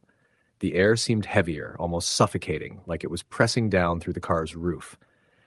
My headlights cut sharp beams into the blackness, but beyond their reach, the trees looked like dark sentinels, their branches clawing at the sky. About 45 minutes into the drive, my radio fizzled out with a burst of static. I fiddled with the knob, trying to catch a station, but the dial just spun fruitlessly. I settled on silence, telling myself it was just the usual spotty reception along this stretch. Still, an icy feeling crept into my gut. The quiet wasn't peaceful, it was ominous. I passed the last gas station a good 10 miles back. No other cars had crossed my path. The road was empty except for me and the occasional eyeshine of a deer watching silently from the roadside. I kept my speed steady, eyes darting from the dark road ahead to the dense forest lining both sides. The moon was a sliver, barely enough to brighten the horizon, and clouds scuttled fast across it, momentarily swallowing its faint glow. Then I saw her. At first, I thought it was a trick of the light, something pale caught between the trees, just at the edge of the road's shoulder. I slowed instinctively. As I drew nearer, the figure came into focus. A young woman, her long hair tangled and hanging over her shoulders. She wore a light-colored dress, stained and torn, and stood completely still, staring into the woods like she was waiting for someone. Her face was pale under the moonlight, and her eyes, when she finally turned to look at me, were wide and empty. I hit the brakes gently, rolling to a stop about 15 feet past her. "Are you okay?" I called out, my voice sounding harsh in the thick silence. She didn't answer. Instead, she stepped forward, raising a hand as if to wave me down. I stared, hesitant. Something about her was wrong. The way her dress fluttered, even without wind, and the unnatural stillness in her movements. A cold shiver ran down my spine. I shifted the car into reverse slowly, backing up to where she stood. Her eyes stayed locked on mine, but she made no move to get out of the way. I tried again. "Do you need help? Do you want a ride?" No response. I reached for my phone, but the screen stayed dark, no signal. My heart hammered against my ribs. The forest seemed to close in, the shadows stretching like fingers, reaching for the car. I debated turning around, but the road behind me was just as empty, and I wasn't sure I wanted to retrace my path into that dark void. Instead, I rolled down the window a crack, the cold night air rushing in. "I'm going to drive past you, okay? Just move off the road." The woman tilted her head, a faint, almost sad smile brushing her lips, but still she stood her ground. When my headlights passed over her, I caught a glimpse of her eyes. They were pure black, glossy, and without whites. I slammed the window shut and floored the accelerator. The tires screeched against the pavement as I sped past. For a fleeting moment, I swore I saw her step onto the road, but when I glanced in the rearview mirror, the road was empty again. No footprints, no sign she had ever been there. I tried to shake it off. Maybe exhaustion was playing tricks. Maybe it was some local prank or urban legend come to life. I told myself to focus on the road, on getting home. The next few miles were a blur. The radio sputtered back to life with static-filled talk, and I grabbed onto that sound like a lifeline. But then the lights began to flicker. The dashboard dimmed, the headlights pulsed, and the engine coughed. I pulled over onto the shoulder, heart racing. The forest was silent again, but now I could hear something faint, whispering, almost unintelligible, coming from all around the car. I strained to listen, but the words were lost in the night. I tried the ignition again. The engine turned over, but sputtered and died. The interior lights flickered on and off, plunging me into darkness. Panic welled up in my chest. Then, just beyond the tree line, a light appeared. Faint, pale, flickering like a candle. It bobbed slowly, moving closer. I locked the doors, reached for the flashlight on the visor, and grabbed my phone, but still no signal. The light edged closer, revealing a figure, thin, pale, and draped in ragged clothes soaked with dirt and dew. Her face was obscured by matted hair, but as she stepped into view, I recognized those black, empty eyes. She stopped at the edge of the road, staring silently through the windshield. My breath hitched. I reached to start the car again, but it was useless. The engine was dead. The figure raised a hand, and the whispering grew louder, more urgent, echoing in my mind. Then the flashlight flickered, the light went out, and everything went black. I don't remember how long I sat frozen there. When the engine finally roared to life, I didn't hesitate. I slammed the gear into drive and peeled out onto the road, the woman disappearing as suddenly as she had come. The rest of the drive was a tense blur of glancing into mirrors, checking the woods for movement, and praying for dawn. When I finally rolled into my driveway hours later, the sun was just breaking over the horizon. I was shaking, the taste of fear thick in my mouth. That night, I realized some stretches of road should never be traveled after dark. Story, the end. The night had settled in deep, an oppressive blackness that blanketed the long stretch of highway I was driving down. I was making the late trip home from a conference in Louisville, Kentucky, driving solo, my headlamp cutting a thin swath through the darkness. It was well past midnight, the roads almost empty, except for the occasional headlight far ahead or behind, like lonely fireflies flickering in the void. I had driven this route a few times before, though usually in the daylight. The interstate cuts through miles of rural farmland, occasional clusters of trees hugging the shoulders, farmhouses spaced too far apart to be reassuring. Tonight, the quietness felt different. It wasn't just that the roads were empty. There was a stillness that felt unnatural. My hands gripped the steering wheel tighter, partly from fatigue, but mostly from a creeping unease I couldn't shake. I'd been up for nearly 18 hours, fueled by caffeine and adrenaline, but the exhaustion was creeping in fast, threatening to pull my eyelids down like heavy curtains. I reached for the auxiliary power outlet and plugged in my phone, hoping to blast some music loud enough to keep the fog out of my brain. That's when the radio interference started. I had the dial set on an old classic rock station, but static crackled through the speakers like broken glass. The music fragmented into whispers, murmurs, faint conversations that were impossible to make out, but distinctly human. I thought maybe the station was having technical difficulties until I realized the whispers didn't match any station. They were layered over the static, something else entirely. I lowered the volume and leaned closer, trying to catch what they were saying. My skin prickled. The voices weren't random. There was rhythm, cadence, as if they were trying to speak a message, but couldn't quite form the words. I shook my head and turned the radio off. I didn't want to hear whatever it was. The road ahead stretched empty. The highway signs, bathed in my headlights, announced distances to towns I'd never been to. Between those signs and the creeping tree line, my mind conjured shapes in the shadows, figures just out of reach. I blinked hard and tried to focus. It was then I noticed movement on the right shoulder. A man stood just beyond the white line, his figure backlit by the dim glow of my headlights. He wore a long coat that fluttered slightly in the night wind, and he was staring directly at me, expressionless. His eyes glinted, reflective, almost glassy. I slowed down, startled. At first, I thought maybe he was stranded, waiting for a ride, but the road was dead silent, and there was no car in sight. I watched as I passed him, and for a split second I could have sworn he moved. Just a flicker, like a glitch in a video. I shook my head, too tired. The shadows were playing tricks. A mile down, another figure appeared on the left side of the road. This time it was a woman, her long hair loose and hanging past her shoulders. She wore a white dress that seemed to glow faintly under the moonlight. She didn't wave or call out. She just stood, staring ahead, motionless.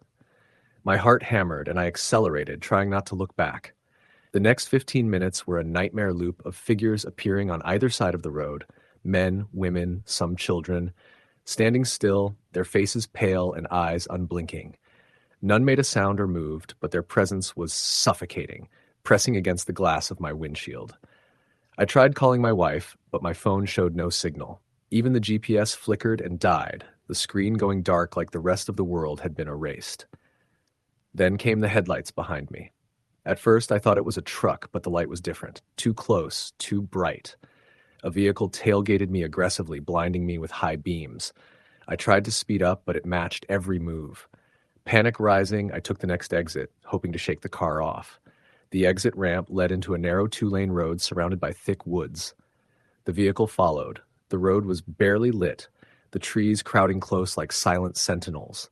Suddenly, the road was lined with figures, dozens of them, standing shoulder to shoulder, blocking every inch of the shoulder, their faces empty masks lit only by my headlights. One stepped into the lane, a man in a tattered coat, his eyes empty black holes. I slammed the brakes, the tires squealing, but he didn't move or flinch. My breath caught in my throat as the man tilted his head unnaturally and whispered a name. My name. I slammed the accelerator. The car lunged forward, the engine screaming as I tore past the figure. But when I looked back through the rearview mirror, the man was gone. Hours later, I was home, locked inside, unable to shake the feeling of eyes watching from the dark. I haven't driven that route at night since, and I never will again.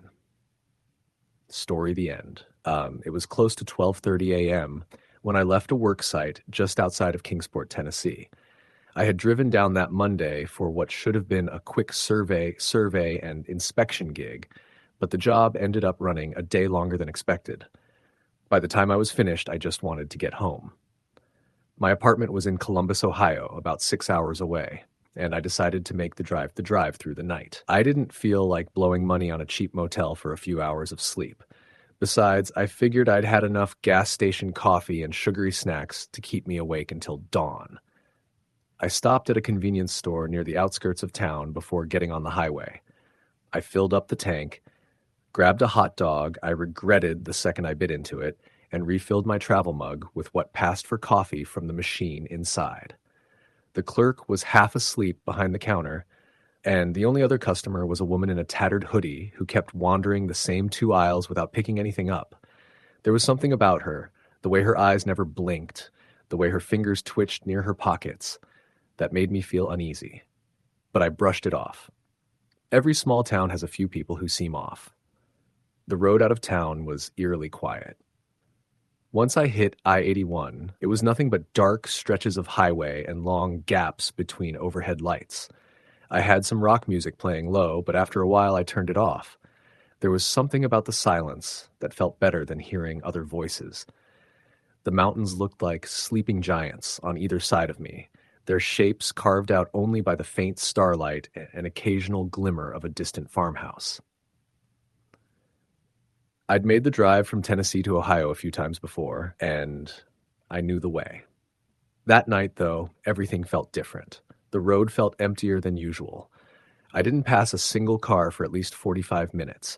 No oncoming traffic, no taillights ahead, no signs of life outside the occasional flicker of a highway sign or rest stop marker. There was nothing but the rumble of the wheels beneath me and the white dashed lines flashing by like a metronome. About an hour in, I passed a blue sedan pulled over on the shoulder. Its hazard lights weren't on. The driver's door was open, and at first I thought maybe someone had stepped out to check something under the hood. I slowed a bit, craning my neck as I went by. There was no one in the driver's seat. No one in the car at all. The dome light was on, and the interior looked pristine. Nothing thrown around, no sign of struggle or panic. Just empty. That was odd. I thought about turning around, but something in my gut told me to keep moving. Maybe the driver had walked up the road for help. Maybe they'd already called someone. Or maybe, and this was the explanation I clung to, they had stopped for a nature break and were in the woods nearby. I drove another 10 miles before I saw the next strange thing. A deer, standing dead center in the road, not moving. I flicked my high beams to try and scare it off, but it didn't flinch. I slowed to a crawl, inching forward, expecting it to bolt at any moment. When I got within about 30 feet, I realized something wasn't right. It wasn't just a deer. Its eyes weren't reflecting the light the way they should have. In fact, I couldn't see its eyes at all. Its head was pointed toward me, but there were just dark sockets where the eyes should be. I stared at it, and it stared back, or at least I felt like it did. Then it turned, walked slowly off the road, and disappeared into the woods without a sound. That's when the radio turned on by itself. It wasn't music, just static. I hadn't touched it.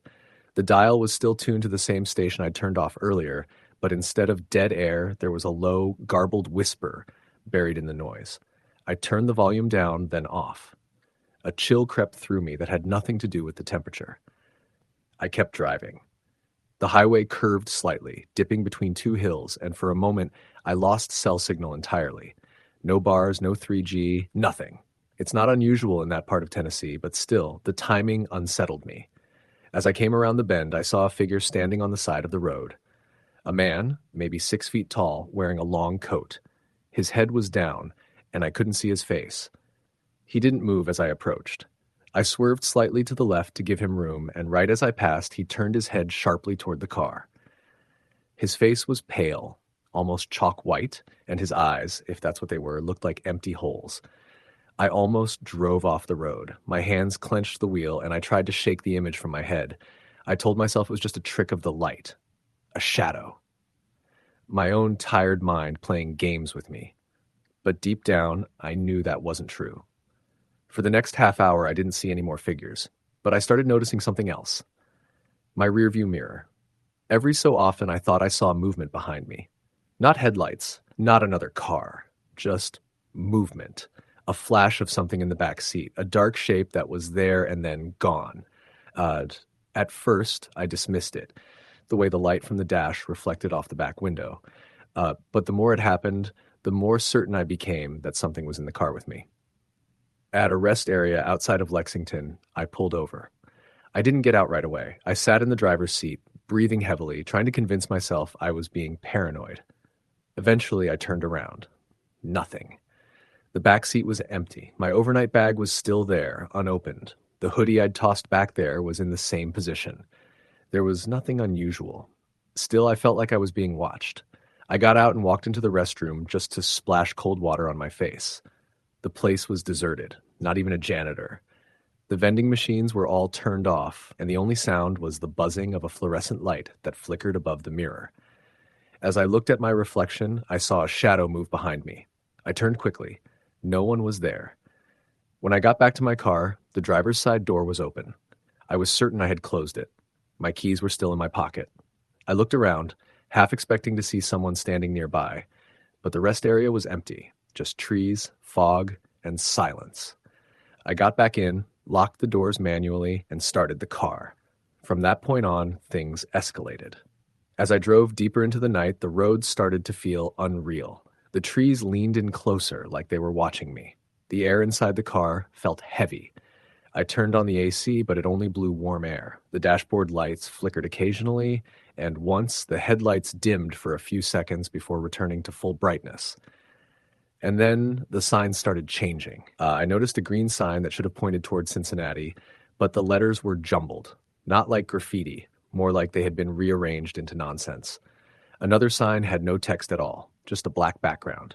No exit number, no distance, no city name, just blank. And then I passed the same blue sedan, the same one I'd seen nearly 2 hours earlier. Same color, same open driver's side door, same empty interior. Only this time, the dome light wasn't on. I hit the brakes and pulled over, heart hammering in my chest. I stared at it. It wasn't possible. There was no way I had circled back. I hadn't taken any turns or exits. I hadn't even seen a split in the highway. And yet, there it was. The same car. I forced myself to drive past it. I didn't look inside this time. I didn't want to see if something or someone was in the driver's seat now. Just past the car, I noticed something new. The man. He was walking along the shoulder now. Slowly. Deliberately. As I drove by, he turned and looked straight at me. And this time, I swear he smiled. His mouth was far too wide. I floored it. I didn't care about speed limits anymore. I just wanted to get out of there, to find a city, a light, anything that didn't feel like some warped version of reality. I don't remember the next hour clearly. It's like I was in a trance. The road, the trees, the signs, they all blurred together into a looping nightmare. At one point, I realized I hadn't blinked in over 5 minutes. My eyes were burning, but I couldn't close them. I was too afraid that if I did, he'd be in the car when I opened them again. Eventually, I saw lights in the distance. A gas station. Real. Bright. Alive. I pulled in, screeching to a stop by the pump. I stumbled out of the car, almost too weak to stand, and walked inside. The clerk looked up from his magazine and gave me a wary look. "Rough night?" he asked. I didn't answer at first. I walked to the cooler, grabbed a bottle of water, and returned to the counter. "You ever see anything weird out here?" I finally asked. He raised an eyebrow. "Like what?" "Like a man walking along the highway. Pale face, long coat. Looks right at you." The clerk's expression changed. Slowly. He didn't speak for a few seconds, then he leaned in slightly and lowered his voice. "You saw him," I nodded. He looked around the store, then back at me. "People talk about him. Mostly truckers. They call him the Walker. Shows up on long stretches of road, late at night, always when you're alone. Once you see him, he doesn't forget you." I felt a chill run down my spine. "He ever get in the car?" I asked. The clerk didn't answer. He just stared at me, then slowly reached under the counter and slid a small object toward me, a tiny plastic crucifix. One of those cheap ones that come with a keychain loop. "Keep this in your car," he said. "Might not stop him, but it could buy you time." I left the store without saying another word.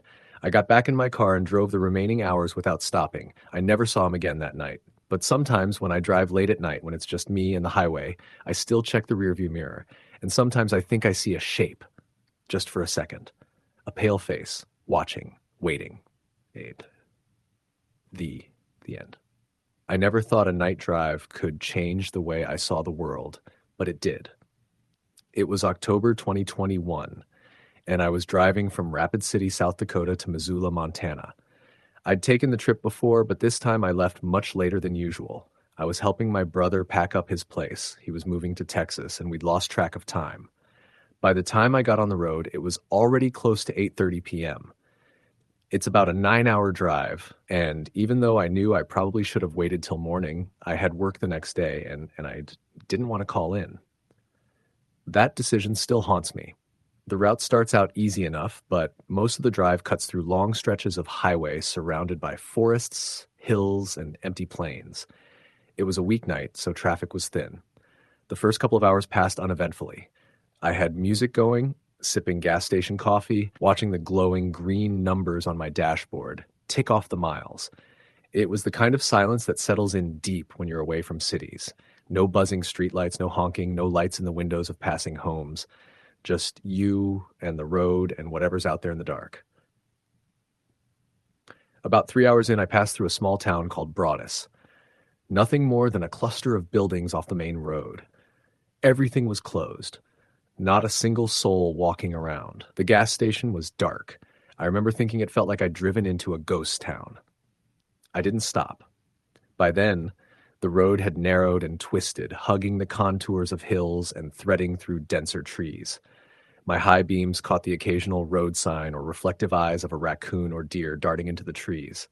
I kept thinking about how quiet it all was. like the world had gone to sleep and I was the only one still awake. Around midnight, things started getting strange.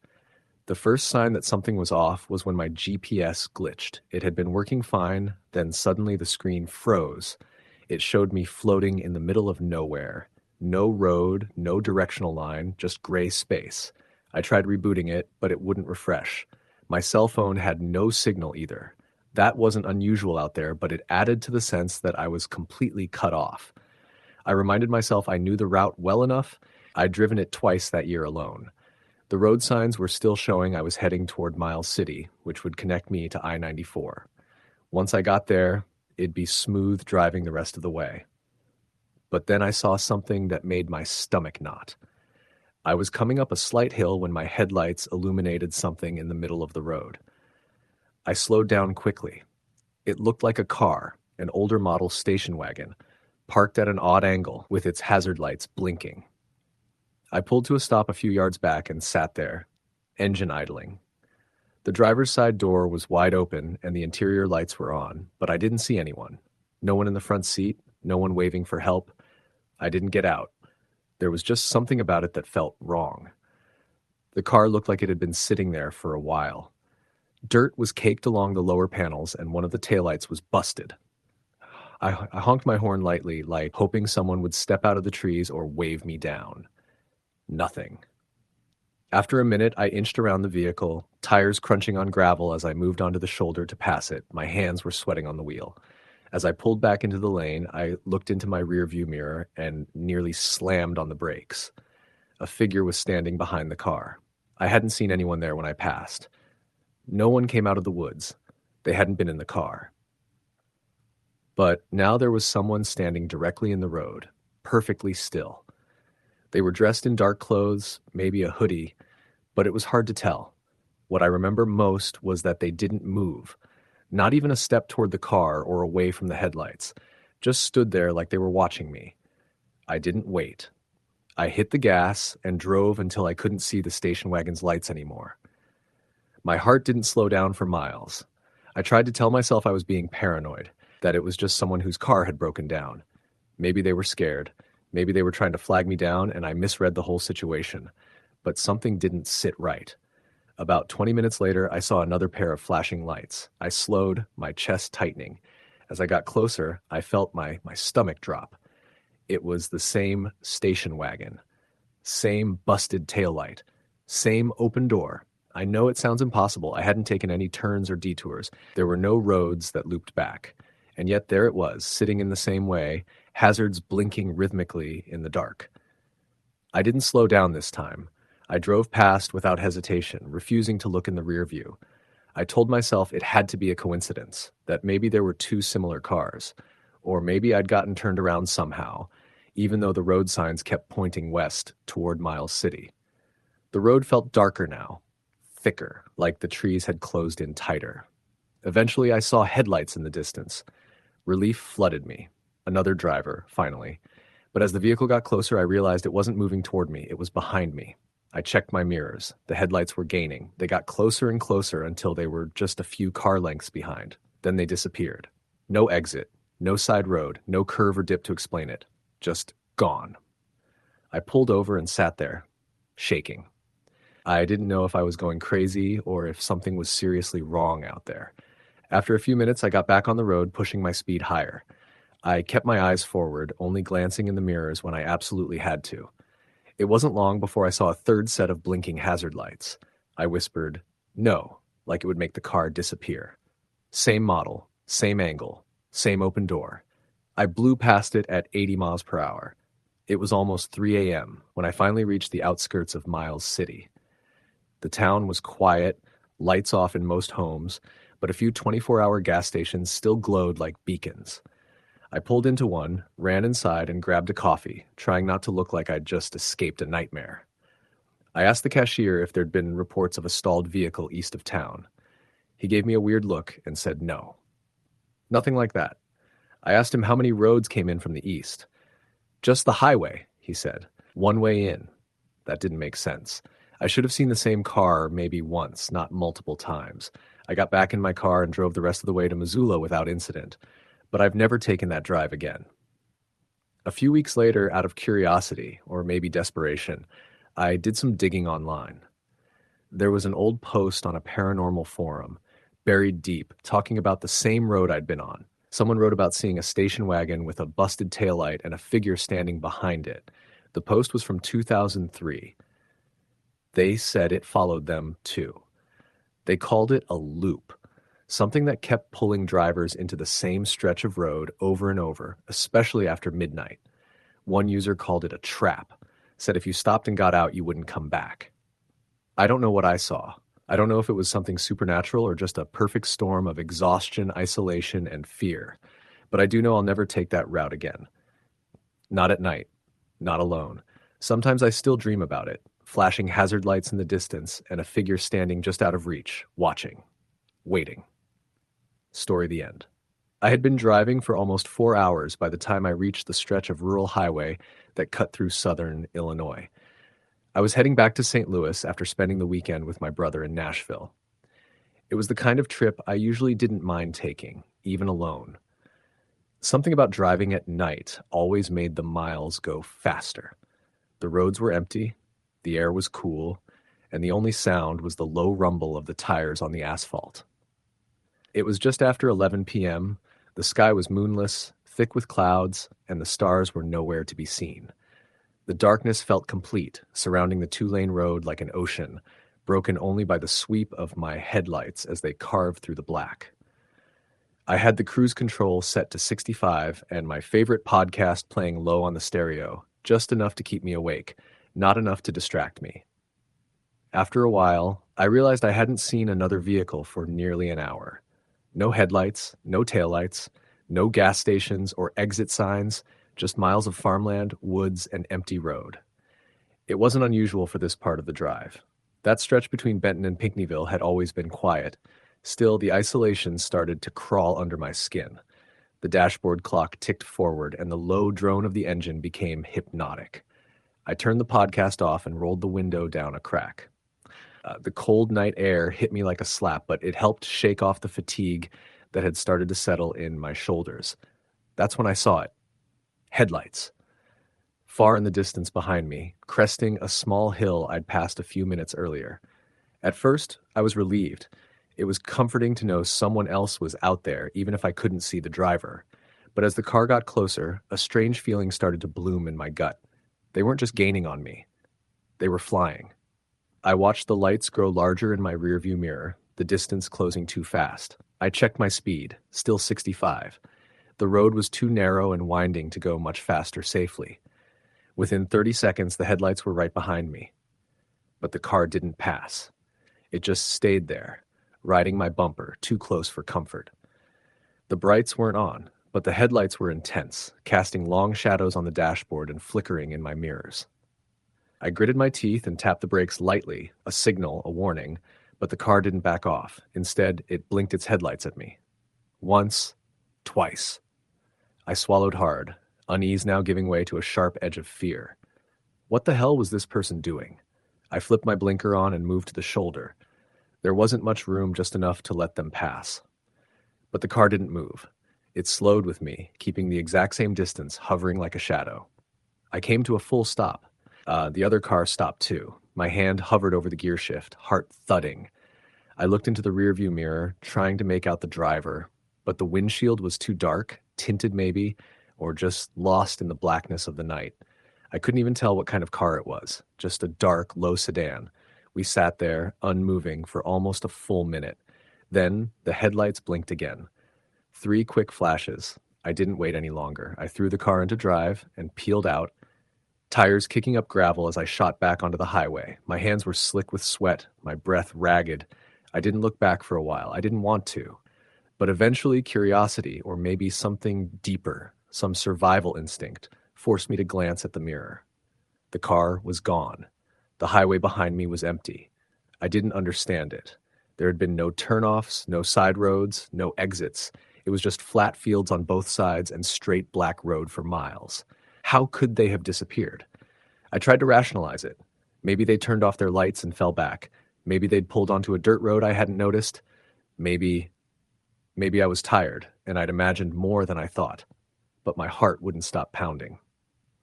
Another 30 minutes passed. I kept driving, kept checking the mirrors. The road stayed quiet. My phone had 1 bar of service, barely enough for a call, but I thought about using it anyway. I didn't even know who I'd call. 911? Tell them what? That someone followed me for a minute and disappeared? Then, without warning, my headlights flickered, just for a second, but enough to make my stomach clench. A second later, the dashboard lights dimmed. The stereo let out a burst of static and then cut out completely. I hit the button to turn it back on. Nothing. I flicked the headlights off and on again. They returned, but weaker somehow, like the battery was fading. But that didn't make sense. The car was only 2 years old. I'd gotten it serviced last month. There were no warning lights, no indicators. Everything had been working fine until that moment. Then I saw something up ahead. At first I thought it was another car, maybe pulled off to the side.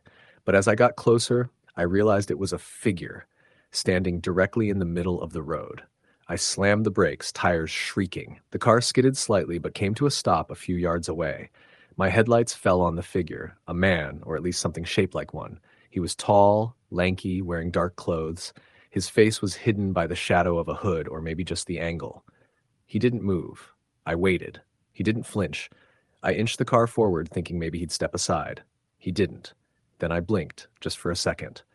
And he was gone, not stepped off the road. Gone. There was nothing around me but flat fields and a few scattered trees. No houses, no cars, no place he could have gone. I floored the gas pedal. I don't know how fast I was going, 80, maybe 90, but I didn't care. The only thing I could think about was putting as much distance between me and that stretch of road as possible. But 5 minutes later, I saw the headlights again. In my mirror. Same distance, same pacing. I didn't stop this time. I didn't slow down. I just kept driving, whispering to myself to hold it together, that I'd be in a town soon, that I'd see a gas station or a sheriff's office, or any place with lights and people. Then the road curved, and I saw another figure. Not in the middle of the road this time. Standing just off to the side near a road sign. Another tall figure cloaked in dark, still as stone. Then another. And another.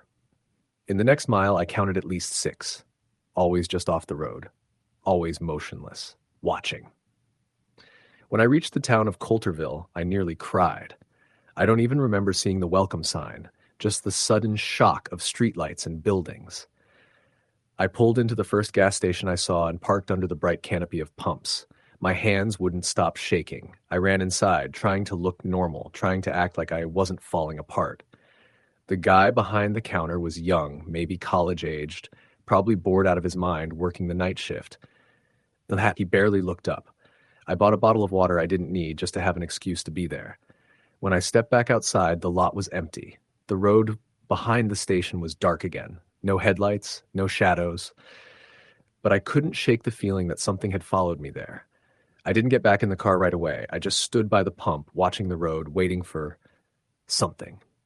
Eventually, I made the rest of the drive in silence. No more music. No more podcasts. No more headlights in the mirror. But that wasn't the end of it. For weeks afterward, I kept seeing them. Not people exactly, but shapes out of the corner of my eye while driving at night, standing in the tree line, watching from the edge of parking lots. Always still, always silent. I started avoiding night drives altogether. I told myself I imagined it, that I was exhausted, that it was stress. But deep down, I don't believe that. Because a month later, my car stalled on the same stretch of highway, broad daylight this time. I popped the hood, got out, and waited for a tow. And while I stood there sweating in the midday sun, I looked across the field and saw someone standing just inside the line of trees. Still. Silent. Watching. Story the end.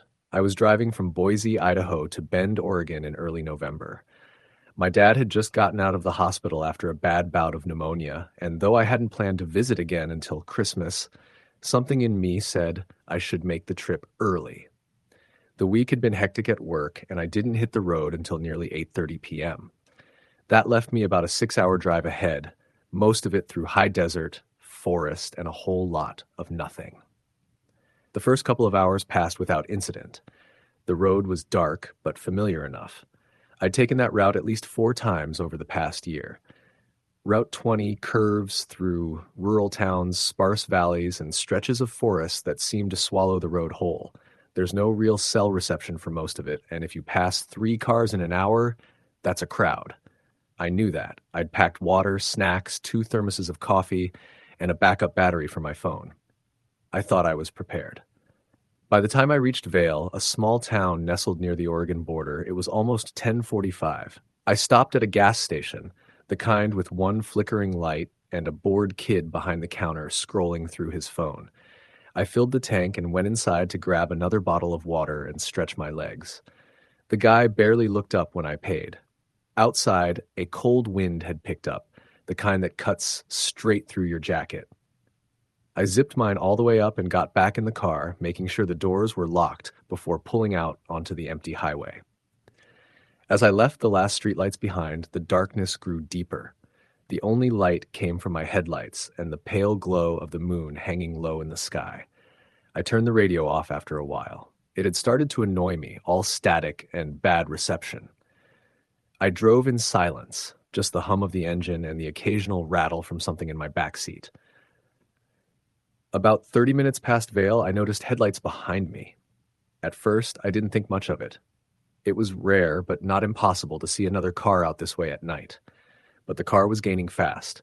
It approached to within a couple of car lengths, then held steady there, matching my speed. I was doing about 60 in a 55 zone. Nothing reckless, but not crawling either. Whoever it was, they didn't seem interested in passing. After 10 minutes of this, I tapped the brakes a couple of times. Not hard, just enough to flash the lights. Sometimes that's a friendly signal. Hey, pass me if you want. But the car didn't budge. Still right there, same distance. That's when I started feeling uneasy. I slowed down a little more, hoping they'd take the hint and go around. Nothing. They just slowed with me.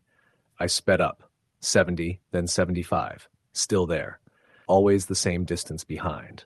I told myself maybe it was just someone nervous about driving at night, wanting the comfort of another vehicle nearby.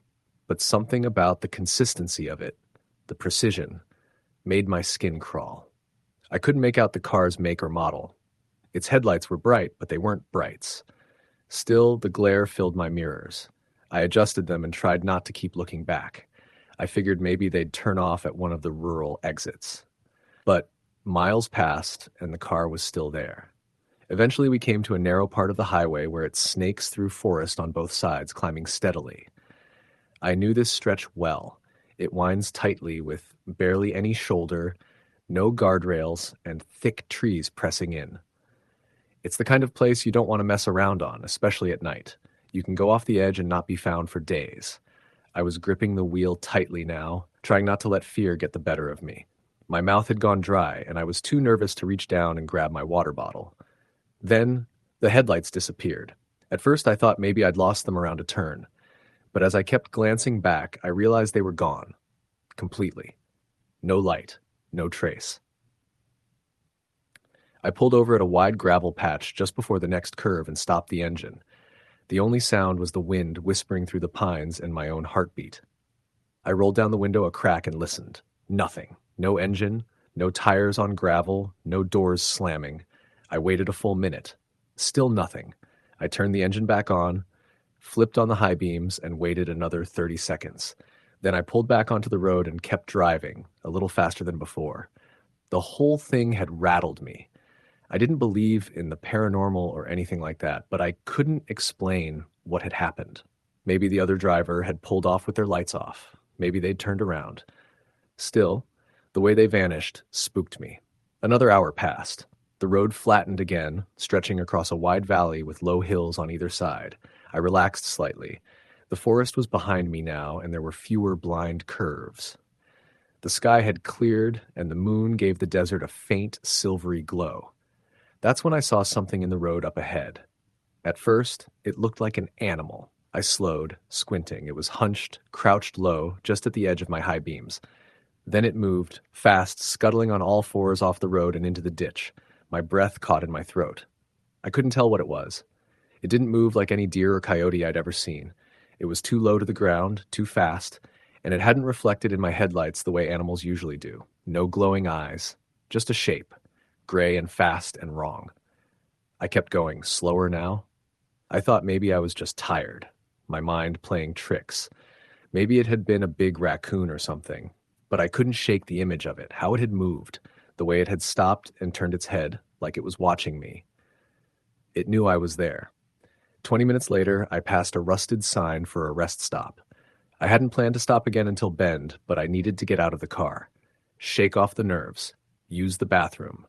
Maybe splash cold water on my face. The rest stop was small, just a parking lot, a couple of picnic tables, and a single cinder block building with restrooms.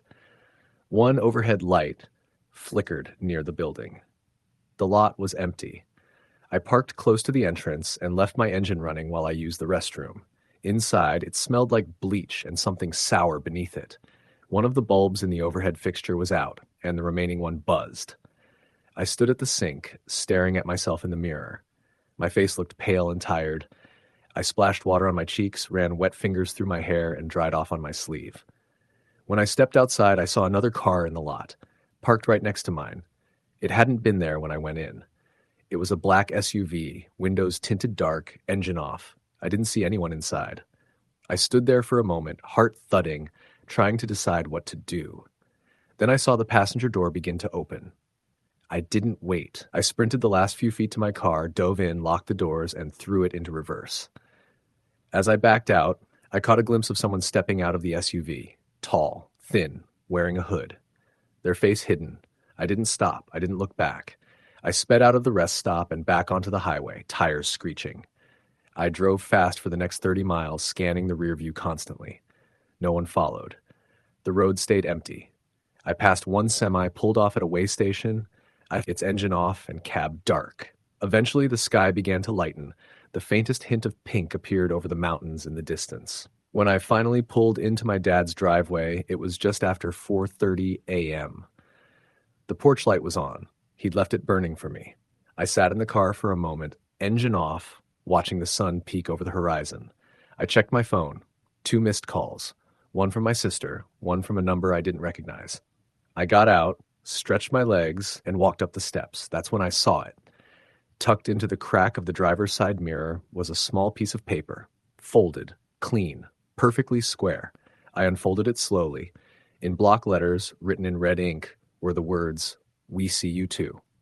I froze, looked around. The street was empty. Just quiet homes and sleeping neighbors. I never figured out who followed me that night or what I saw on the road. I told my dad I hit traffic and didn't stop once. I didn't want to worry him, but I've never taken that route again. Story the end. The road stretched out in front of me like a thread of black silk, disappearing into the endless shadows of the Louisiana bayou. I was driving later than I'd planned, really. But after a long weekend visiting family in Baton Rouge, I decided to push through the night instead of stopping somewhere halfway. I told myself it would be fine. I'd done this drive dozens of times before. But this time, something was different. The night felt heavier, as if the darkness was watching me.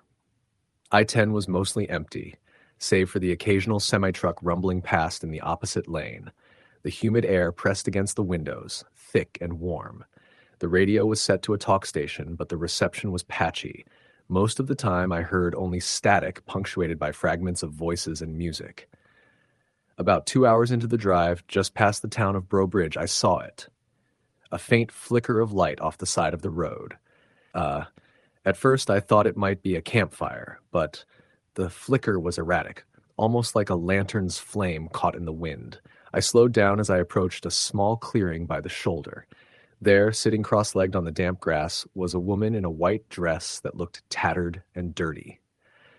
Her long, dark hair fell over her face, obscuring it from view, but as I drove closer, she slowly looked up. Her eyes caught the headlights, wide and glassy, reflecting the light back at me. There was something unsettling in the way she stared, empty, vacant, like she was trapped somewhere far away. I called out, asking if she needed help. She didn't respond. Her lips moved, but no sound came. My heart skipped a beat. I hit the gas and kept driving, my hands tight on the wheel. The radio suddenly crackled back to life with static, and I heard a whisper, "Don't look back." I glanced in the rearview mirror. No cars behind me. The temperature inside the car dropped sharply. My breath fogged in front of me. The dashboard lights flickered and the air conditioning died. The only sound was the engine and my ragged breathing. Then headlights appeared behind me, bright and blinding. A truck, rusted and dented, tailgating me dangerously close. Its high beams flashed repeatedly, almost like a warning. I sped up, but the truck kept pace. I switched lanes, hoping to let it pass, but it followed. The radio crackled again, whispering, "Don't stop." The road forked ahead. I took the left path into a narrow, tree-lined road. The truck followed. Suddenly a man appeared, standing in the middle of the road. Pale, gaunt, his eyes black pits staring into me. I slammed on the brakes, tires screeching. The truck stopped behind me. The man smiled, a cruel, unnatural grin, and raised a hand. I spun the car around, tires throwing gravel, and sped off. The truck was gone. The night was silent again. I didn't stop driving until the dawn light broke over the horizon. I never drove that road again. Story the end. The night was cold and clear when I started my drive from Asheville, North Carolina, heading west towards Tennessee. I had just wrapped up a late shift at the hospital, exhausted but determined to make the 120-mile trip home. The clock read just after 11 p.m. when I pulled out onto the highway, the glow from the streetlights fading behind me as I entered the quiet stretches of the Blue Ridge Mountains. The road was familiar, winding through dense forests and empty valleys, and under normal circumstances, it was a peaceful drive. But that night felt different from the start. The air had a strange stillness, as if the world itself was holding its breath. My headlights pierced the darkness, illuminating the occasional deer grazing by the roadside, but otherwise the road was empty. I kept my radio off, letting the hum of the engine and the whisper of the tires on asphalt fill the silence. Around midnight, as I rounded a bend near a particularly isolated stretch known as Devil's Backbone, I noticed headlights in my rearview mirror. At first, I thought it was just another late-night traveler, but the car didn't overtake me or pass. It simply stayed behind, matching my speed exactly. I glanced back several times, trying to make out the make or model. The car was too far to see clearly, but the lights were steady, almost unnervingly so. I tapped the brakes lightly to see if it would pass, but the car slowed in sync with me. I sped up. It sped up too. My heart rate quickened, unease creeping up my spine. I was alone on a dark, winding mountain road, and this car was following me without any apparent reason. I debated pulling over at the next turnout, but the thought of stopping and sitting there while that car loomed behind me was worse. After about 10 more minutes of this eerie tailing, I saw a small gas station ahead, a beacon of light in the otherwise impenetrable dark. Relief flooded me. I pulled in quickly, turning off the ignition and sitting in my car, hands trembling on the wheel. Glancing in the rearview mirror, the car was gone. No sign of headlights, no other vehicles nearby. I looked around. The gas station was deserted except for a flickering street lamp and the soft buzz of the neon open sign. I took a deep breath, trying to calm myself. Maybe the other driver had turned off earlier, or maybe it was all in my head. I stepped out and stretched, scanning the quiet road, but there was nothing unusual, just the cold wind rustling dead leaves. After a few minutes, I got back on the road, but I couldn't shake the feeling of being watched. As I drove deeper into the mountains, the road narrowed and trees pressed closer to the asphalt, their branches scraping the edges of the car. Then, suddenly, a figure appeared in my headlights, standing in the middle of the road. I slammed the brakes, heart pounding. The figure was tall, wearing what looked like a long coat, face obscured by shadow. For a moment, I thought it was a hitchhiker, but the stillness and the way it didn't move unnerved me. I hesitated, then stepped on the gas, swerving slightly to avoid it. The figure vanished into the darkness as quickly as it had appeared. I drove the rest of the way home in silence, constantly checking the mirrors, but nothing else happened. The next morning, I told a coworker about the strange drive.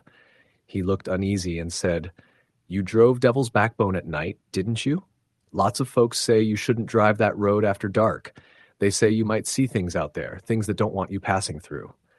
I laughed it off then, but now, every time I drive that route at night, I feel those eyes watching me from the trees. Story the end. Driving at night through the back roads of West Virginia was something I'd done a dozen times before, but this trip felt different. It was late October. the kind of chill in the air that made your breath visible even inside the car when you rolled down the window for a second. I just finished visiting an old friend in a small town called Elkins and was heading back home to Charleston. The road I was on, Route 219, was a winding stretch that cut through thick forests with barely any towns or gas stations for miles. I left around 10:30 p.m., hoping to make it home before midnight. The radio was playing a low hum of classic rock, but I kept it quiet enough so I could focus on the road. At night, those narrow roads felt different, more alive maybe. The trees seemed to lean in closer, and every shadow looked like it could hide something watching. About an hour into the drive, I passed a curve where a few years ago, a local man had crashed his truck, killing himself. That spot always made me uneasy, but I was tired and tried not to think about it as I kept driving. Then I saw something. Just up ahead, there was a figure standing in the road. At first, I thought it was a deer, but it was too tall and too still. My headlights caught the outline of a man wearing what looked like a dark hoodie and jeans, standing right in the middle of the lane. I slammed on the brakes, my heart jumping into my throat. The car skidded slightly on the wet leaves covering the road. The figure didn't move. It just stood there, facing me. I honked my horn once, twice, but no reaction. My hands were shaking as I shifted the car into reverse, backing up a few feet. Then, without thinking, I slammed the door, locked it, and sat there, staring at the figure in my mirror. It didn't move or blink. It was almost as if it wasn't real. I called out to it, "Hey, are you okay? Need help?" But the only answer was the rustle of leaves and a faint wind. The figure then slowly raised a hand and pointed down the road behind me. I turned around quickly and looked, but saw nothing. When I glanced back again, the figure was gone. Shaken, I pulled back onto the road and kept my speed under 40 miles per hour, eyes darting to the tree lines on both sides. 5 minutes later, as I rounded another bend, my headlights illuminated the figure again. This time it was standing on the side of the road near a broken-down car with the hazard lights blinking. The car looked old, an old sedan with a cracked windshield and a missing hubcap. Its hood was open. I slowed down and pulled over a little ways past it, debating whether to check if someone needed help. My phone had almost no signal, and the clock showed 11:45 p.m. Something about the scene felt wrong. No footprints near the car, no movement.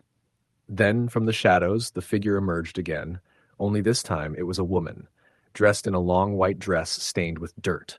She was pale and gaunt, eyes fixed on me with an intensity that made my skin crawl.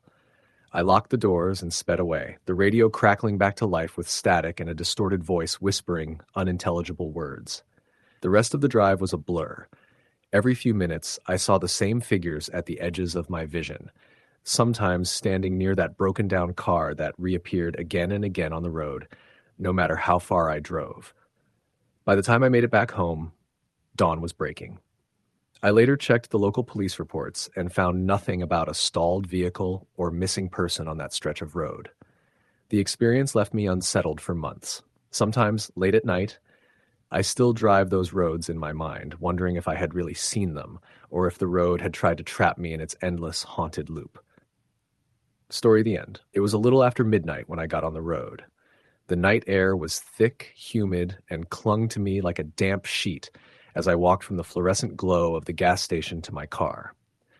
I had topped off the tank, grabbed a stale cup of coffee from the station, and made sure I had enough snacks to keep me going for the rest of the drive. I had a long stretch ahead of me, almost 7 hours back home after visiting an old college friend in Tennessee. I hadn't planned to drive back so late, but conversations had stretched longer than expected, and I found myself stubbornly choosing the road rather than another night on his couch. The roads at that time were dead. Once I got off the main highway, traffic thinned until I was practically alone. My car's headlights cut twin beams through the darkness, catching glimpses of reflective road signs, guardrails, and the occasional eyes of some animal darting across the asphalt. There was something soothing at first about it. The quiet hum of the tires on the road, the faint sound of the radio low in the background, and the sense of isolation. It felt like the world had folded inward, leaving me in this small pocket of road and night air. But the longer I drove, the more that sense of peace gave way to unease. The darkness wasn't just outside. It pressed in against the windows, heavy and suffocating. Whenever I glanced into my rearview mirror, the sight of pitch-black emptiness stretching endlessly behind me made my stomach knot. There's something unsettling about not being able to see what's there, and the rural backroads in Tennessee only amplified that. I passed through small towns, their main streets lit by flickering lamps and neon diner signs, but they were empty. Not a single car moved. No pedestrians walked the cracked sidewalks. Storefronts with their blinds drawn seemed abandoned, even though I knew people lived in those towns. It felt like I had driven into some forgotten pocket of America where everyone had disappeared. By the time the clock hit 1:30, I'd left even those quiet towns behind and was on a 2-lane highway that carved through dense forest. The trees were tall and skeletal, their branches bare in some places, even though it was summer. My headlights stretched ahead, illuminating the broken yellow line and occasionally flashing against the pale bark of a tree trunk. My brights cut deeper into the woods, but beyond their reach was just blackness, so thick it felt like it could swallow me whole. That's when I noticed the first odd thing. I had been driving for a solid half hour without seeing another vehicle. Not a single pair of headlights coming toward me, no taillights disappearing ahead. And then, in the distance, I noticed headlights finally appear behind me. They crested a hill and settled onto the straight stretch of road I was on, but they didn't close the gap. At first, I was relieved. There was a strange comfort in knowing I wasn't completely alone out there. But as the minutes passed, I started to notice something strange. The car didn't seem to be getting closer. It wasn't falling back either. It stayed at the exact same distance, like it was tethered to me. I pressed the gas a little harder, watching the speedometer climb. The headlights behind me mirrored my pace, never gaining, never fading. I slowed down, coasting under the limit. Still, the lights adjusted, staying locked exactly where they were. A chill ran down my spine, and I felt a prickle at the back of my neck. Maybe it was just coincidence, I told myself. Maybe the driver had cruise control set the same as me. That seemed reasonable enough. But then, just as suddenly as they had appeared, the headlights behind me blinked out. No turnoff, no dip into a driveway, no car slowing down. 1 second they were there, and the next I was staring into empty darkness again. I leaned forward over the steering wheel, scanning the road. Nothing. No movement. No hint of where the car might have gone.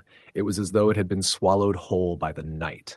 I told myself I was tired, that maybe my mind had been playing tricks on me.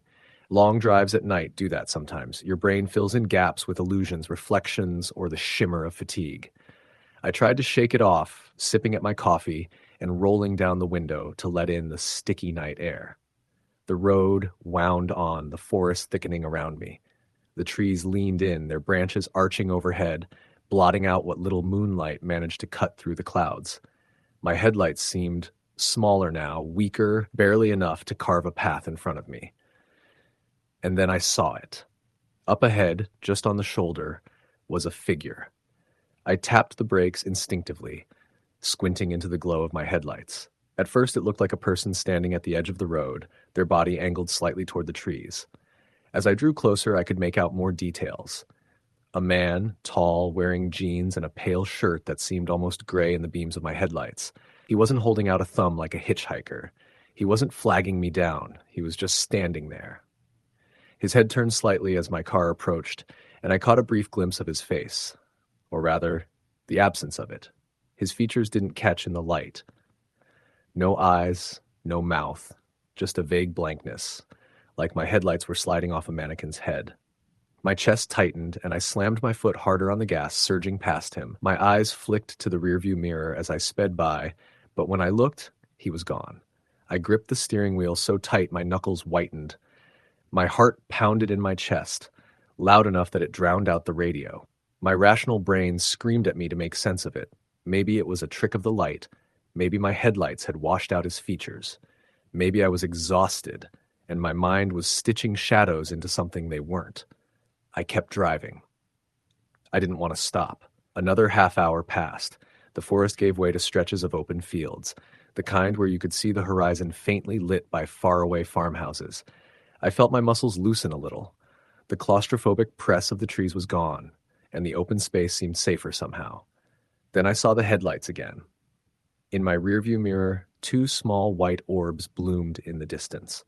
The same as before, they matched my speed perfectly, hovering behind me without gaining or losing ground. My stomach twisted, and I felt my palms dampen against the steering wheel. I slowed down deliberately this time, easing my foot off the gas until I was under the limit. The car behind me slowed too. I sped up sharply, hitting nearly 80. The headlights surged, matching me exactly, and then gone. They blinked out again, just like before. Not fading, not turning, just gone. This time, though, I didn't tell myself it was a trick of the light. I knew what I had seen. My hands shook as I reached for my coffee, but my throat was too tight to swallow. The road stretched on, and I couldn't shake the feeling that I wasn't alone, that something was there, just out of reach of my headlights. Every time I glanced at the mirrors, I half expected to see a face staring back at me from the back seat, or the headlights appearing again, closer than before. The next time I saw him, I nearly lost control of the car. I had just rounded a curve when the figure appeared again, standing dead center in the lane ahead. His pale shirt glowed under the high beams, and his head turned slowly as though he were following me with his gaze. I swerved hard to the right, tires squealing as I narrowly missed him, my car jolting onto the shoulder before I yanked it back onto the road. My heart hammered so violently I thought it might burst. I looked into the rearview mirror, breath caught in my throat. The road behind me was empty. I didn't even realize tears were streaming down my face until I wiped at my cheeks with the back of my hand. Panic had taken over completely. My thoughts were a blur of static. All I knew was I needed to get away. The hours stretched on. My sense of time warped, swallowed by the endless ribbon of highway. The clock on my dash said it was past 3, but it felt like I had been trapped in that drive for days. And then, in the distance, I saw lights, real lights. A gas station, its canopy glowing yellow against the night. Relief flooded me, so strong my whole body shook with it. I pulled in fast, parking haphazardly at one of the pumps before stumbling out of the car. The gas station was empty, but the fluorescent lights buzzed overhead, and the hum of the ice coolers by the door grounded me. I stumbled inside, the bell above the door jingling weakly. The clerk barely glanced up from his magazine. He was a heavy-set man in his 40s wearing a faded polo shirt. I bought another coffee just to have an excuse to stand under the fluorescent lights a little longer, to breathe air that wasn't thick with darkness. As he rang me up, I asked, my voice shaking, "Hey, do you ever see people walking out on that highway at night?" The clerk's eyes flicked up to me then, squinting slightly. "What do you mean?" "Like a guy, tall, wearing jeans and a light shirt, just standing on the side of the road." For the first time, the man's face changed. Something flickered across it, something uneasy. He licked his lips before answering. "You saw him?" My stomach dropped. "Yeah." The clerk stared at me for a long moment, then shook his head. "You're not the first. People around here, they talk about him. Some say it's a hitchhiker who got killed on that road back in the 70s. Others say it's older than that. Doesn't matter. He shows up, same as you said, sometimes in the road, sometimes following you, always late at night." I stood frozen, the coffee cup trembling in my hand. The clerk leaned closer, his voice dropping lower. "Best thing you can do? Don't stop for him. Don't try to look too close. Just keep driving." I left the gas station with my legs like jelly. I sat in the driver's seat for nearly 10 minutes before I could force myself to turn the key in the ignition. The road stretched ahead, dark and endless, and somewhere out there I knew he was waiting. As I pulled back onto the highway, the faint glow of headlights bloomed behind me once again. Story. The end. The night was darker than I expected when I set out on the road. It was one of those nights where the moon had disappeared behind thick clouds, and the stars were swallowed by the kind of heavy darkness that makes you feel like the sky itself has been painted over. I had driven late at night plenty of times before, but something about this particular drive felt different right from the start. The silence on the highway was oppressive, as if the world had gone to sleep and I was the only one awake, moving through it like an intruder. I was heading from Ohio to Kentucky, trying to make it home in time for an early meeting the next morning. My boss had made it clear that being late wasn't an option. and instead of grabbing a motel room like I should have, I thought I could push through the night. The drive was supposed to take about 5 hours, but when you're alone in the middle of the night, time stretches differently. It felt slower, heavier, like the minutes were dragging their feet. The road was empty, except for my headlights carving two yellow beams into the darkness. I had the radio on low, just for some company, though static kept breaking through the songs. I fiddled with the dial but found nothing clear, so I left it, letting faint voices and crackling noise fill the silence. My coffee thermos was wedged into the cup holder, half gone, but I already felt fatigue settling into my bones. My eyes burned slightly, and I had to blink often to keep them from closing longer than they should. About an hour into the drive, I passed through a small town. It wasn't even on the map, just a scattering of houses and a closed gas station with a single flickering light over the pumps. The main street was deserted, storefronts dark, and not even a dog barked as I rolled through. I glanced at the empty sidewalks, expecting to see someone out for a late walk, but there was nothing, just stillness. When I reached the end of the town, the darkness swallowed me again. The next stretch of road cut through wooded hills, the trees leaning so close together that they formed a tunnel around me. My high beams reached out and caught branches and trunks, but beyond that the night seemed endless. Every so often the beams would reflect on something. Eyes, I thought at first. Deer, maybe. But when I looked harder, whatever it was gone. It happened enough times that I started second-guessing myself. Fatigue can do that. Make shadows look like figures, reflections look like eyes. I told myself it was just animals moving in the underbrush, but it didn't ease the tight feeling in my chest. Around 2 a.m, the first truly strange thing happened. I had been driving in silence after giving up on the radio, letting the hum of my tires on the pavement be the only sound, when I saw taillights ahead. It startled me because I hadn't seen another car in nearly an hour.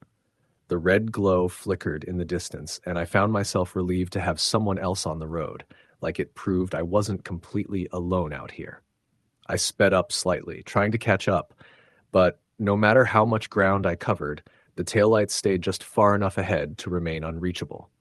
I must have followed them for 10, maybe 15 minutes. Every time I thought I was closing the gap, a curve or hill would intervene, and they'd slip out of sight, only to reappear again a moment later, still the same distance ahead. I leaned forward over the steering wheel, focusing hard, when suddenly the lights vanished completely. No gradual fade, no turn-off or exit. They just blinked out. I slowed down, half expecting to find a driveway or road they had turned onto, but there was nothing but the highway stretching forward. My stomach twisted uncomfortably. I tried to shake it off, convincing myself that maybe the car had sped up too much for me to notice or turned off with perfect timing. Still, unease clung to me like a wet shirt. I kept glancing at my rearview mirror, half expecting those taillights to show up behind me. For a while, they didn't. It wasn't until about 20 minutes later that I noticed movement in the mirror. At first, it was just a flash of light, dim, like a distant headlight. But when I squinted, there was nothing there. I told myself I imagined it, but then it came again, brighter this time before disappearing. I stared too long into the mirror, so long that I had to jerk my wheel slightly to stay in my lane. After that, I forced myself to keep my eyes on the road, but I couldn't ignore the feeling that something was behind me, following at a distance just out of reach. I drove like that for what felt like forever. My knuckles turned white on the steering wheel, and I caught myself pressing harder on the gas pedal, wanting to put space between me and whatever might have been back there. My heart was beating too fast, and I realized my mouth was dry. I reached for my thermos, but when I took a sip, the coffee was cold, and the bitter taste turned my stomach. Finally, I saw a gas station glowing ahead, like an oasis. The sign was half lit, and the lot was empty, but I pulled in anyway, desperate for a break. The pump screens were dark, and the convenience store had its lights on, but the door locked. I parked and sat for a moment, trying to breathe. The quiet was suffocating.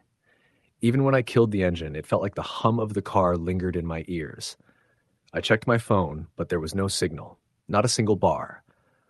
I thought about knocking on the store's glass, but something about the place made me uneasy. The windows were too dark, and I couldn't make out if anyone was inside. I stayed in my car, drumming my fingers on the steering wheel. That's when I noticed something strange. There were wet footprints on the concrete, illuminated faintly by the overhead light. They led from one side of the lot across the front of the convenience store and stopped right near my car. I froze, staring at them. They were human, bare feet, and the water glistened as though they had been made only moments ago. I looked around, scanning the lot, but no one was there. The air was still. My hands shook as I started the car again, and I pulled out fast, tires crunching against the gravel at the edge of the lot. I checked the mirror out of habit, and my stomach dropped. For a split second, I thought I saw a figure standing at the far end of the lot, just outside the reach of the light. But by the time I blinked, it was gone. Back on the road, I drove faster than I should have. The highway felt endless, the dark pressing closer, the trees leaning in as though listening. I kept checking the mirror, and more than once I swore I saw something sitting in the back seat, a shape darker than the shadows. But every time I turned, there was nothing, just empty seats and my jacket tossed carelessly across one of them. The worst part came closer to 3 a.m. when the road dipped through a valley and my headlights caught something in the middle of the lane. I slammed on the brakes, my heart leaping into my throat. It was a person, or what I thought was a person, standing right in the center of the road. Tall, thin, their head bent at an odd angle. I blinked hard, gripping the wheel, but when the car finally stopped, the road was empty. There had been someone there. I knew it. I had seen them clearly. But now, there was nothing but pavement stretching forward into the dark. I sat there for a long moment, breathing hard, hands trembling so badly I could barely keep them on the wheel. Then, slowly, I pressed the gas and rolled forward, half expecting something to leap out at me. The road remained empty, but my nerves were shredded. I don't remember much of the next hour, just flashes of highway and the sound of my own ragged breathing. By the time I saw the glow of another town, I felt like I was barely holding it together. I pulled off into a diner parking lot and sat there until the sky started to lighten with the first hint of dawn. Only then did the weight on my chest finally start to ease, as if whatever had followed me through the night had no power once the sun began to rise. When I finally walked into the diner, the waitress looked at me strangely, like she knew something was wrong. I must have looked pale, shaken, maybe even sick. I ordered coffee and eggs, but barely touched them. All I could think about were the taillights, the footprints, and that figure in the road. To this day, I don't know what I saw or what followed me. All I know is that I will never again drive that stretch of highway at night. Some roads aren't meant to be traveled in the dark. Story. The end. The highway stretched endlessly before me, two pale yellow lines cutting through the dark like scars. I had been driving since late afternoon, and by now the sun had long vanished, leaving only the dim glow of my headlights to keep the world visible. The night was heavy, pressing in on the car, swallowing up everything beyond the reach of the beams. I was on my way home from visiting an old friend in a small town in northern Pennsylvania, a trip that should have taken 6 hours, but delays and poor planning had pushed me into a long, lonely night drive. There's something different about highways at night, especially rural ones. During the day, they're alive with movement. Cars, trucks, the occasional patrol car sitting in the grass median waiting to catch someone speeding. But at night, the road becomes another world entirely. Empty, silent, and oddly menacing, like you're the only person left alive traveling through the bones of a forgotten place. The stretch I was on had little to no streetlights, just black trees lining both sides, swaying faintly in the night wind. I hadn't seen another car in at least 20 minutes. That's when you start noticing every sound your car makes. The faint hum of the tires on asphalt, the rhythmic slap of the windshield wipers brushing away condensation, the soft rattle of something in the glove compartment. Even your own breathing seems louder. I tried to focus on the road, but there's a part of your mind that starts wandering when you're out there by yourself, driving through a void where the world feels abandoned. I had the radio on, tuned to some late-night station that played classic rock, but the signal kept cutting out into static. After a while, it just became irritating, so I shut it off. That was worse. The silence inside the car was almost unbearable. I cracked the window to let in some cool air, but it only seemed to make me more aware of the emptiness. The GPS on my phone said I had another 3 hours to go. That felt like forever. I told myself I'd stop at the next rest area for a coffee, maybe stretch my legs, but I hadn't seen a sign for one in ages, just long straight miles that seemed to never end. It must have been close to midnight when I noticed something unusual ahead. At first, I thought it was just my eyes playing tricks, but there was a glow on the horizon, faint and flickering. Not headlights, not the steady white or red of cars, but something else. I slowed down instinctively. The glow grew brighter as I drew closer until I realized it was a vehicle on the shoulder of the road, hazard lights flashing in the darkness. I eased off the gas as I passed, glancing at the car. It was an old sedan, maybe a late 90s model, pale blue with peeling paint. Its hood was propped open, and the driver's side door was wide open too, swinging a little in the breeze. But no one was standing beside it. No one was inside. Just an abandoned car in the middle of nowhere, its lights blinking like a dying signal. I thought about stopping. It's what people should do, right?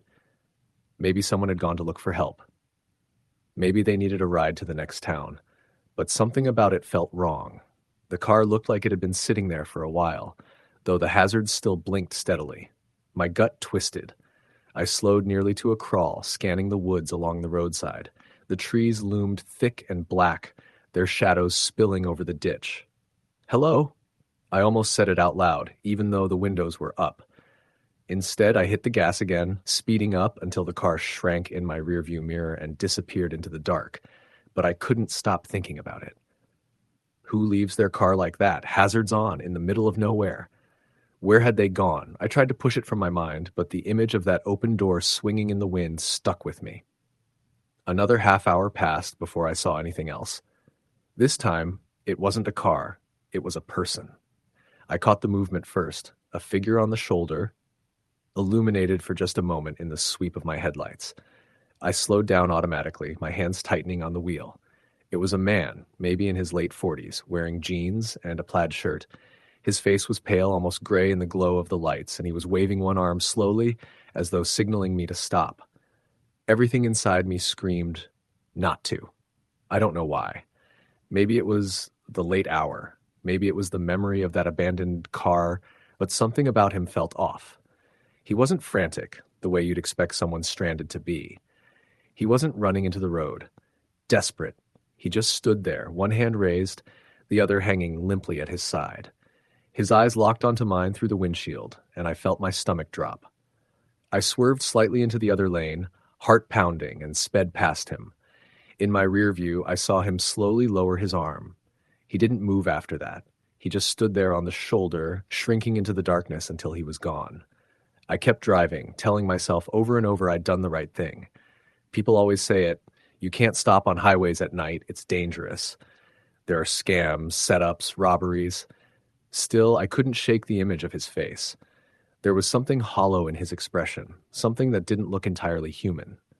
I gripped the wheel tighter. My pulse wouldn't slow down.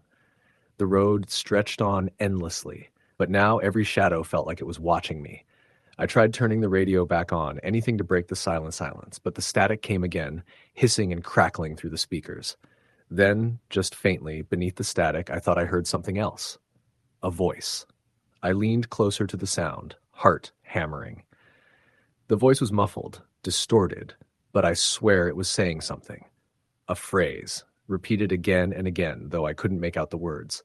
It was enough to make me snap the radio off immediately. The road signs told me the next town was 20 miles ahead. I promised myself I'd stop there, maybe even get a motel room and just sleep the rest of the night away. I didn't care if I was late getting home. Anything was better than this endless, oppressive stretch of highway. But then I saw it again. Up ahead, on the shoulder, another set of hazard lights flashing in the dark. My stomach dropped. As I drew closer, the shape of the car came into view. Pale blue sedan, hood propped open, driver's side door wide open. The exact same car I had passed an hour ago. My foot slammed the brake and the tires screeched against the pavement. The car skidded to a halt, my hands shaking so badly on the wheel I could barely keep hold of it. I stared at the sedan, heart thundering in my chest. It couldn't be the same car. It was impossible. I had been driving straight this whole time. No exits, no turnarounds. There was no way it could have gotten ahead of me. And yet, there it was. The same peeling paint, the same swinging door, the same blinking hazards flashing like a heartbeat in the dark. I sat frozen, unsure of what to do. Then, movement. A figure stepped out from behind the open hood. It was the man I had seen earlier, the one in the plaid shirt. His face caught the glow of my headlights, and for the first time, I saw his eyes clearly. They were black. Not dark brown, not shadowed. Completely black, empty pits that seemed to drink in the light. He raised his arm again, slowly, just like before, beckoning. That was all I needed.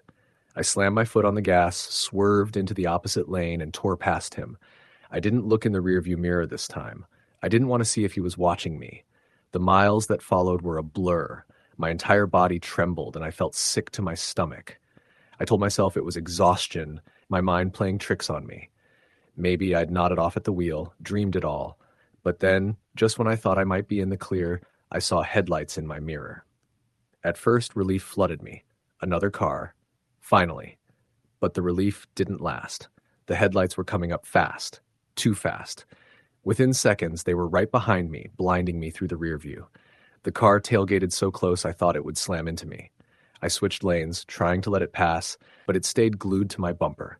My heart pounded as I pressed the accelerator. 90, 95. Still, the car clung to me, its headlights burning into the back of my skull. Then, without warning, they were gone.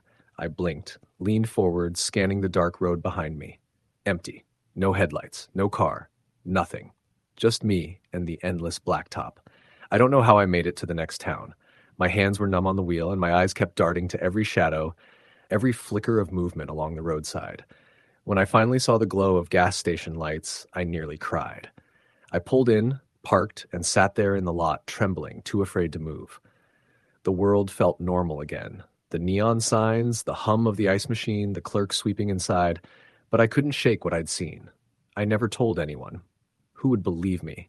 Just another night drive story, the kind you hear around campfires. But I know what I saw. I know that stretch of highway holds something unnatural, something that wears the face of a stranded man and waits for travelers to stop.